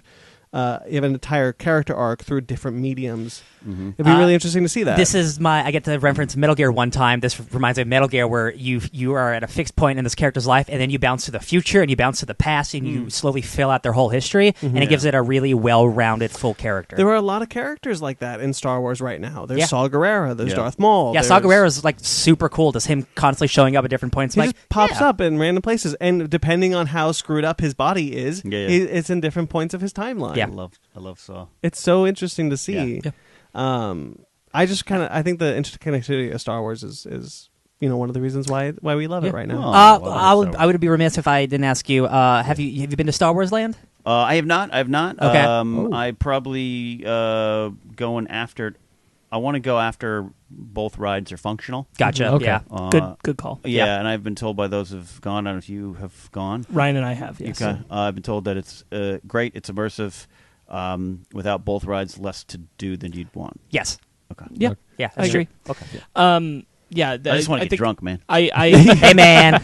Cantina's cool. In my own opinion, there's a whole lot of stuff from like concept art and things that they were teasing at D23 that still haven't made their way completely into the park. Things like in concept art, you'd see a lot of alien creatures wandering around. Right now, it's cast members in interesting clothing for the most part. No aliens. It's Teddy from they were gonna Irvine. They were going to have life-size droids right wandering around. We haven't gotten that yet. It was preview, so like I assume it's still not. I know that it's still not like that. But it's the desire. I think still. I think that there's going to be like phases where they make it more and more immersive. It's definitely cool. It's going to be I think more Better. down the road. Yeah, that's understandable. But it does feel like when you're walking around the buildings that you're suddenly in a world from Star Wars. It does feel like that. Like you just look at the buildings and you appreciate the put the money in architecture of it for and sure. everything. And there's a lot of fun details. One that we brought up when we did the podcast, we were talking about right after we went, was the water drinking fountains. They have one where you can see into the tank that's supposed to be the water you're drinking, and the you'll know the name of it, but the one-eyed creature from the Dianoga. yes, it pops Sorry, say that itself again? up. Dianoga. It pops up right in Yeah. the water tank, and you can see it, and it makes some noise, and it blinks Yeah, around, that's awesome. and it disappears. So there are little things like that hidden all around, and the shop's really well done. Everything about that, it's really great. But it will improve. And Hondo, he is an incredible animatronic. Yeah. Incredible. I've seen the clips, but I want to see it in person. person. It is incredible to see in person. Yeah. I feel because of Galaxy's Edge, and Ken, you can agree with me, disagree on this, but I feel because of the opening of at Galaxy's Edge, everyone is just now super optimistic about Star Wars. I mean, I'm sure the toxicity is still there in certain circles, but I haven't It's definitely still there. Yeah, I think there's an excitement. Yeah, I haven't seen Again, It's just more on the mind. I think. I just haven't seen any I haven't seen people bash it, say it's horrible, say this isn't my Star Wars.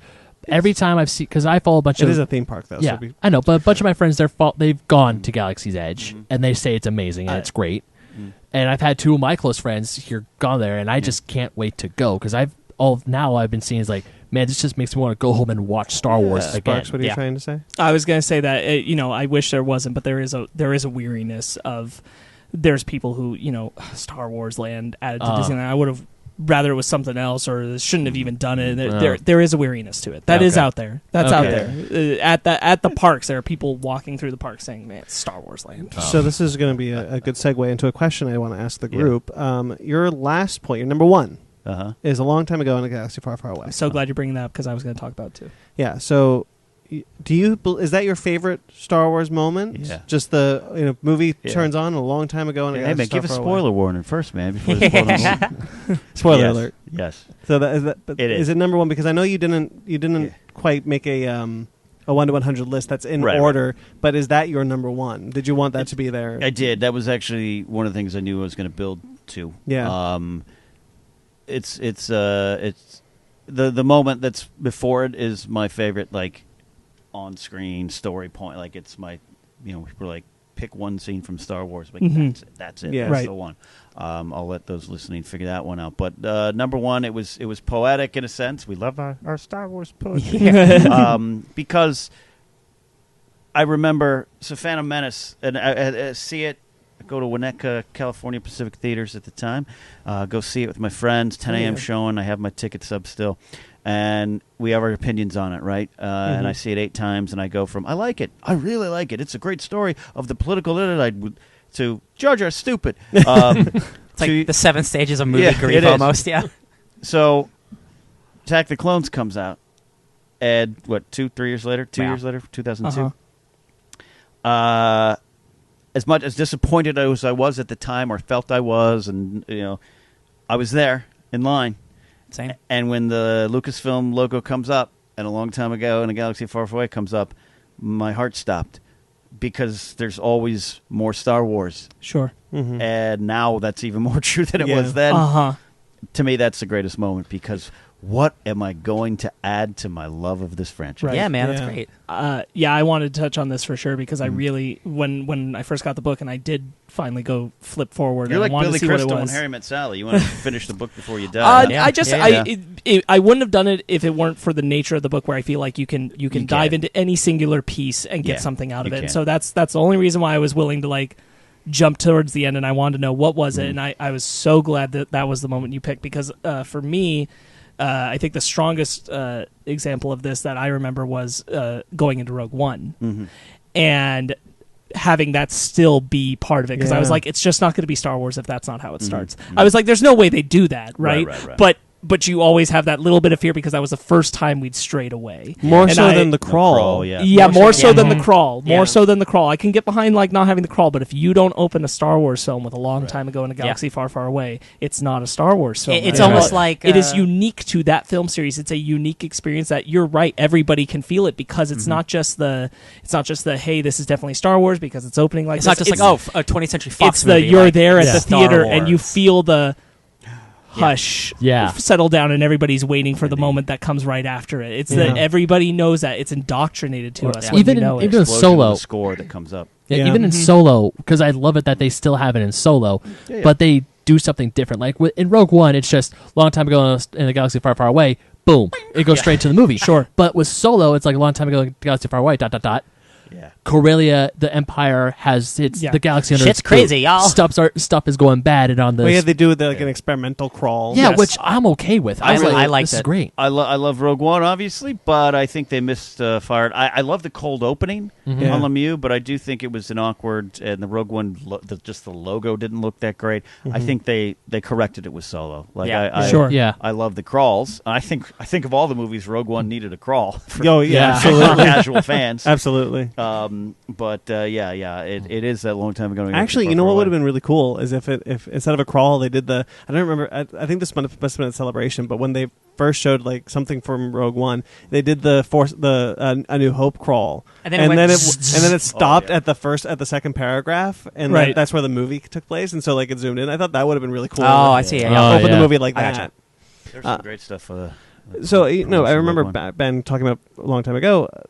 One of the first things you asked me when Force Awakens was coming out was, "Do you think they'll have a long time ago?" Far I remember this conversation. Because I was like, so scared. There was an uncertainty to Disney making new Star Wars films. Like, what's still going to be there? What obviously the 20th Century Fox fanfare isn't going to be there anymore. What is going to be left? And it feels obvious, and of course it is because this is Star Wars, and we're here now, and we know it's obvious. But we say that about other things too, where it's like obviously they'll do it. And there have been other film franchises where you're like, wow, how did they miss the boat on that one? And I remember the fear that Star Wars would, that somehow they would slip up there. Yeah.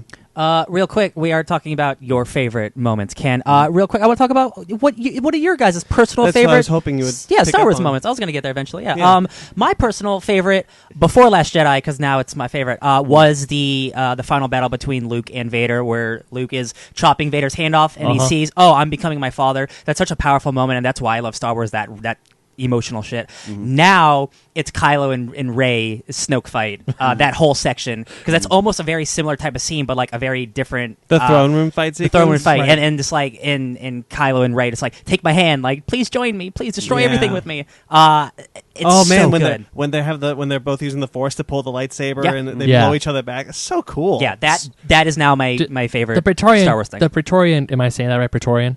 Yeah. The Praetorian Guard fight scene is arguably one of it's that and the Holo maneuver I will say are the best shots and scenes from Last Jedi.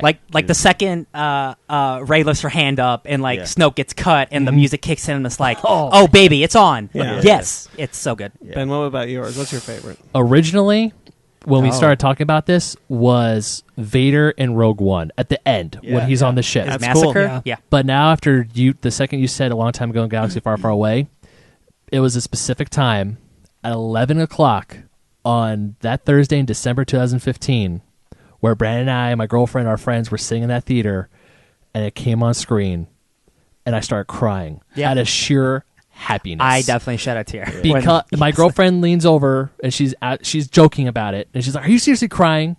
Because I loved this series since '97 when my father first took me to see it as a first grader. You weren't born in '97. No, I was. 97. I think you said 77. No, he said 97. This gentleman right here was there in 77. Was, and 20 years later, one. my father took me to see the original trilogy in theaters. I thought it was the greatest thing I've ever seen. Special editions are entry point for a lot of fans. That was for me. Yeah, I think I had my first Star Wars was Phantom Menace, but then but I think I saw them on VHS before that. And yes, I grew, and technically I'm part of the prequel generation, but just prequel is for life. I know. Yeah. You saw a prequel before you saw the original Star Wars movies? No, I saw the original Star Wars movies, but I didn't see the special editions in theaters. Gotcha. Okay. So his first theater one was Phantom Menace. Okay. But that moment in December of 2015, I was just... That's your moment. There we go. I can't tell you. We have more. we're getting more. I was just that was it. Just that specific moment in time was one of the most joyous moments I think the only time I ever cried in a movie theater out of pure joy. Right. Endgame. Yeah. Oh, okay. Out of pure joy in Endgame. Yeah. Well, I would say Endgame was also sad, Yeah. but it's not my favorite moment, but it is an anecdote I'm going to share with you as a theater viewing experience. I don't think I've shared it with all of you. I know Brandon, I have, but when I first saw Revenge of the Sith, when that came out, we were all very hyped. It was the big event. It film. ended the saga. It was a huge deal everywhere. They were doing newscasts the night before about the lines and everything. This was even happening in Monterey, a small sleepy town, and everybody's losing their minds. We had tickets for $3.15, and we go there. And were you at the showing with me? Oh, I don't know. Because it was. I know it was our friend Trevor and I, and we're sitting there, and it gets to the part where Vader's mask comes down, and it's the silence, and then the first breath, and it's dead silent theater. One guy in our audience, this is opening, and one guy in our audience goes, "Holy shit!" Like he didn't know that Anakin was going to be Darth Vader, and that there was such a pure enjoyment in that I can't forget that. How moment. do you? That moment. That's interesting. What a life that guy leads. Right, To not know that was going to happen. I don't think that was. I think it was just. It's fun. I'm gonna have fun with this, and you know what? Nobody got upset. Yeah. It was everybody's just living in That's that awesome. moment. Didn't you love also tell me that Trevor, for a long time, didn't believe that? Yeah, I Chief don't want to talk about a Palpatine giant Star Wars fan who didn't know that Palpatine, the was the senator, Emperor. and the Emperor were the same person. Yeah. I would love this. Just watch So what's your Pay favorite? attention. What's your favorite Star Wars moment then? I was really tempted to say that it's a moment that you put up there, which is the two sons moment, which is such a powerful, I think, arguably iconic moment. And I've always been a person who says that I think, as great as Star Wars is, I think John Williams' music, especially for the original trilogy, even transcends past it. There's almost its own private experience if you just listen to the Star Wars music of what that means to you.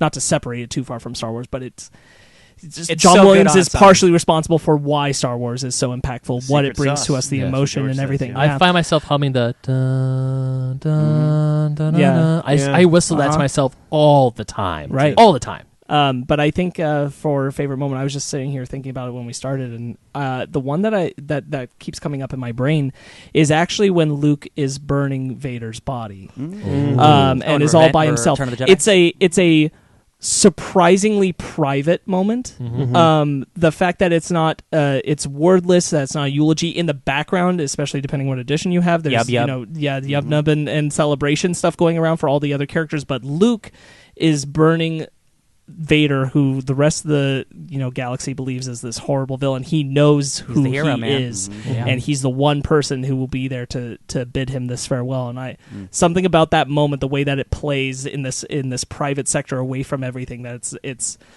even allowed to have that breath, is so special in this thing where it's a giant celebration about it. It easily could have been missed. It easily could have been left behind at just the last moment you saw Anakin was that goodbye on the ship, and not seeing this moment of Luke burning his body. But the fact that they set aside the time for it, that's really special to me. That's one of my favorite moments, because it is, I think, encompassing of at least what the original trilogy's whole story is for Luke, for Vader. It's right there in that moment. That's the end button that I really appreciate. Yeah, That's great. Shot up at Skywalker Ranch. Yes. Oh yeah. Yeah. I was thinking. I've been racking my brain around this because I was thinking about there's Leia slapping Poe in The Last Jedi. I think that's a great moment. Just like, you idiot. Get your head out of your cockpit. I like that moment, but I think depending on the day you ask me, all of my favorite moments will probably come from Star Wars Rebels, because I think Star Wars Rebels, for my money, is the best thing Star Wars has ever produced. A lot of people agree with you. Yeah, there's obviously Kanan's death. It's an incredible scene. Yeah, it is. Ahsoka versus Darth Vader. Yeah. That's incredible. Ahsoka even learning that Darth Vader was Anakin Skywalker. Yeah. But my favorite is, we talked about it before, it's got to, depending on the day you ask me, but today, Darth Maul versus Obi Wan. Sure. That moment where Darth On Maul... On Tatooine, where Darth Maul goes to kill him, like he did Qui-Gon, and Obi-Wan's ready for it, and he dies in his arms, and he just says, is he the chosen one? And Obi-Wan goes, yes. And just that is such a powerful ending to both of their stories. How they've been pushed together by destiny and by Maul's vengeance, ravenous vengeance to destroy Obi Wan, only to have this kind of peaceful moment at the end of his life that realizing, because he doesn't at this point, he doesn't like the Sith anymore. He's not a Sith. He's Maul. Done with Palpatine. He's not a Jedi, he's not a Sith, he's just Darth Maul. He's just Maul. And so he just has this moment like, this chosen one will bring balance to it and destroy the Sith. Right. And I'm okay. I'm happy with that. Yeah. I thought that was a really beautiful moment. Yeah, that's one of the moments where, like we were talking about earlier, how like minor details can set fans off. All the minor details really work for you. Yeah. That's what builds that moment so well for you. Yeah. And that, just to say, like, the reverse of that can happen too. That it's not, you don't have to get hung up on everything, and it can actually motivate you in the direction to love something. Yeah. So I think we're about wrapping up. I did have one more question though. Yeah. We didn't touch on this a little bit, but your book isn't in a kind of a 1-100 descending order type situation. But did you think about the order of these moments? Oh yeah, no, they're definitely it is a ranking. It was originally it's going to be titled like 100 Reasons to Love Star Wars, and definitely they get more important as the book goes along. Yeah. I move some around, but like I had the Order 66 sequence much higher, and then I was like, Is it number 66? I was like, I have to put it at 66. You got it. That would be You know what? I was thinking it because I got to 68 before we did this episode today. 68. I stopped at like 68. I'm like, if 66 is a number 66, no, there it is. Yeah, number How can 66. you not? I know Yeah. you kind of have So to. I moved them around, But you kind of have like a build to that number one. Yeah. They definitely do. They build importance and scope, and towards the end, they're a little bit less about the seismic charges, which is on the list. I was really happy to see that on the list. Yeah, They sound really cool. One of the things I have to say that I love about your book, and I know I'm not all the way through it, but even the 30 or 20 somethings I did get through, there's a part of it where the last smirk of a character whose name I had no idea. Yeah. Last smirk of Tally Lintra. Yep. Yeah. And I'm like, holy crap. Yeah. Because when we see a lot of these characters who do unfortunately die in the beginning or right off the bat in Star Wars films, you don't think anything of them. The And Tycho then- sister, I forgot her first Paige. name. Yeah, Tycho. Paige. Yeah. But then I start reading your book. I'm like, no, the way you're able to dissect those scenes and you look into them, like, I'm going to watch this. Next time I see Last Jedi, I'm going to be like, I have a connection with her now. Yeah. And it's going to hurt even more after Kylo unleashes the missiles onto the hangar bay. Yeah. So just reading this book, I'm like, man, I want to say that it helps me appreciate Star Wars even more. Oh, great.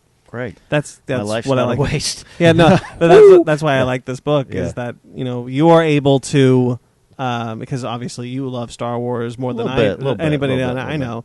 You're able to put all that love here into this book, and as we read it, we grow an appreciation ourselves for this property. That you talk about characters I've never heard of, but now I know them. I know who they are, and now when I see these movies, I'll know who that character is, and it helps me. We could call out their names, and our girlfriends could look at us and goes, wait, what? Yeah. Who's the librarian in Coruscant? Who's the librarian? Jocasta Nu. Jocasta Nu. We'll never forget that ever. I again. remember that one. Okay, quick. In defense of the girlfriend's comment, my girlfriend's read way more Star Wars Extended Universe books than I have. Yeah. Mostly because she picks them up and reads them faster than I do. No, I told mine she's going to want to read this afterwards, but what is the name of Jabba the Hutt's wife in Phantom Menace? Gardula the Hutt? Gardula. Yeah, it's not his wife. It's his. I am currently rereading the Phantom Menace novel by Terry Brooks, and it literally says Jabba and his friend. Oh. Maybe revision. maybe they need to have discussion on who they are. Yeah. I always thought there was a child Hutt in that moment. There might be. I'd have to look at the sequence, but that's Gardula, who was the original owner of Shmi. Okay. Interesting. Yeah. Because I'm trying to pull what Ryan did And last time you were on. It's just like, what random character in Star Wars can I quiz you on? Hey, there's that roadmap. Yes. That you can see all the sequence of events from all the things. So like I said, we're wrapping up, but you're the Star Wars guy. The future of Star Wars. Yeah. We got 9 coming out. That's going to be the end of the Skywalker saga. We got Mandalorian coming out. Cassian Andor Cassian series. Andor. Where do Jedi you Fallen Order. feel? Oh, the game looks great. Where do you feel the future is looking very bright? Especially now they got Filoni heading shit up. And And just to bounce off that as well, where we know we got Rian Johnson films coming and all that, and now Disney Plus opens up this new avenue. Where do you want to go in Star Wars? That's a good question. Yeah, it's a great question. I think it's the future is bright, even if some of the properties get darker. If we go to Knights of the Old Republic, I love it. I still think that's a weird story that's not 100% accurate, by the way. Yeah. But I think you're going to get something about the formation of the Jedi and that kind of stuff. Mandalorian, and make no mistake, Favreau's in charge of that series. Yeah. Favreau's in charge of that series. But what I want is easier to answer. The future's bright because it's going to make money. They're going to recover. Don't worry. The joy, Star Wars Celebration reminds all of us, oh, that's right. There's still a lot of fans for this thing. Yeah. Right. What I think I want is I want more stories to be. I want them to be allowed to be told. Sure. If Solo, I loved it, and I loved it in the theater. But if, let's just say, Solo was allowed to be a Disney Plus series, I think the pressure wouldn't have been on it as a epic film, because Star Wars is supposed to be epic. And I can't deny, as much as I love Solo, it was a fun adventure in a bigger chapter. Could it even have been the original Lord and Miller comedy version? And we'll make Star Wars a completely different type of movie? Maybe. I don't think it's was going to be as comic as people thought. Yeah. I think a lot of what they wanted was in there in terms of big sequences, the chase sequence and stuff like that. But so I want Disney Plus is exciting to me. That's something we didn't have on our plate 2 years ago. I'd be like, no, and I love Rebels, I love Clone Wars, but I'd be like, no, Star Wars belongs on the big screen. Yeah. Even though I'm a huge Game of Thrones fan, it belongs on the big screen. Like, what are you talking about? I'm excited for Mandalorian. I'm more excited for Cassian Andor because of the series. The rumors of an Obi Wan series. That was going to be a movie, right? I wanted it on the big screen. Now I do not want it on the big screen. I want 8 parts, 6 parts. Yeah, because I want to be able to sit on my couch in my Star Wars pajamas with my Jar Jar Binks drinking mug, and I want to be able to take it in with not worrying about box office, not worrying about everyone has their 9 out of 10 stars, and if you don't have your opinion, the moment you leave the theater, be gone with you. Right. I don't want to worry about that. And I want Star Wars. I want some of these stories to be allowed to be told, and I think that will happen. Yeah, quick side note: I really love the Obi Wan parts of when I was still reading the Star Wars comic. I loved how every 5 issues they had an Obi Wan interlude. On the Marvel mainline, it was great stuff. Yeah, it's great stuff. I think in some ways we're even taking for granted, not necessarily you, Ken, but that we're even taking for granted that there is a Star Wars live action series this year. Yeah, we've never had that before. Is it also happening. November? That's a live action crazy. television It's series pretty this year. It's at launch. Yeah, November, right? Yeah, that's insane. This is the busiest November of all time. All we had were cartoons and animated television shows, which are great. But we've heard buzz a Star Wars live action series someday. Yeah, for so long, and George Lucas had 20 scripts written for a 50 scripts. Yeah, that was years ago. Ronald D. Moore from Battlestar Galactica baby. worked on a lot of them. Yeah. Rick McCallum was going to be producing. They just couldn't get the money together. It's too expensive. It's too expensive. Do you think they'll incorporate any of that stuff, or is that just that entire project is? I don't think it's going to necessarily be incorporated. That's a shame, man. Favreau had from stuff I heard, pretty clear idea what he wanted to do. That makes sense. For Mandalorian. Yeah. But there's everything else? There's always potential for things from Legends like Thrawn did what his scripts were. All these things can come back around because Filoni's really good at that. I mean, no one's ever really gone. Yes. I mean, but I was just about to say, no matter what, everything that has ever been made for Star Wars ends up back in Star Wars. Yeah. Like, all the ship designs that didn't make it into the original trilogy ended up in the prequel trilogy. Yeah. Like everything that they make for Star Wars ends up back around eventually. Rebels is Poetry, very much it's a circle. Ralph McQuarrie designs. Yeah. Yeah. A lot of that stuff. Yeah. I want to say one of the droids in Last Jedi, Force Awakens was a concept. The one with the big 40s microphone for a mouth. Wasn't that concept art for something? I think they pull some of that. Yeah, there's a lot of the art of books are fantastic. Yeah. And so some of those details I'm fuzzy on, but absolutely. Okay, well, That's it. yeah. Hopefully, one last question. Yeah. Can you sign my book? Please. Absolutely, I will. Thank you. It's such an innocent note to end It's on. a weird thing. Ken, It's a good thing, and I appreciate you guys all picking up a copy. Yeah. Number one, but also supporting it. Yeah, of course, man. As soon as you announced it, I jumped on it. We really appreciate you coming on, talking about the book. We love it when you come on. We hope you can. It's always just fun talking about Star Wars, and it's cool that you have a product actually to sell. It's great. And there's another Star Wars thing coming out soon, so hopefully we can get you on. There's a couple of things. A few things. You'll have the opportunity. We're not done talking Star Wars. You have an open invitation to come on and talk Star Wars with us. Thank you, boys. Thank you. Thank you so much. Can you send us out with a May the Force be with you? Yes. You've been listening to the Fake Nerd Podcast. May the Force be with you always.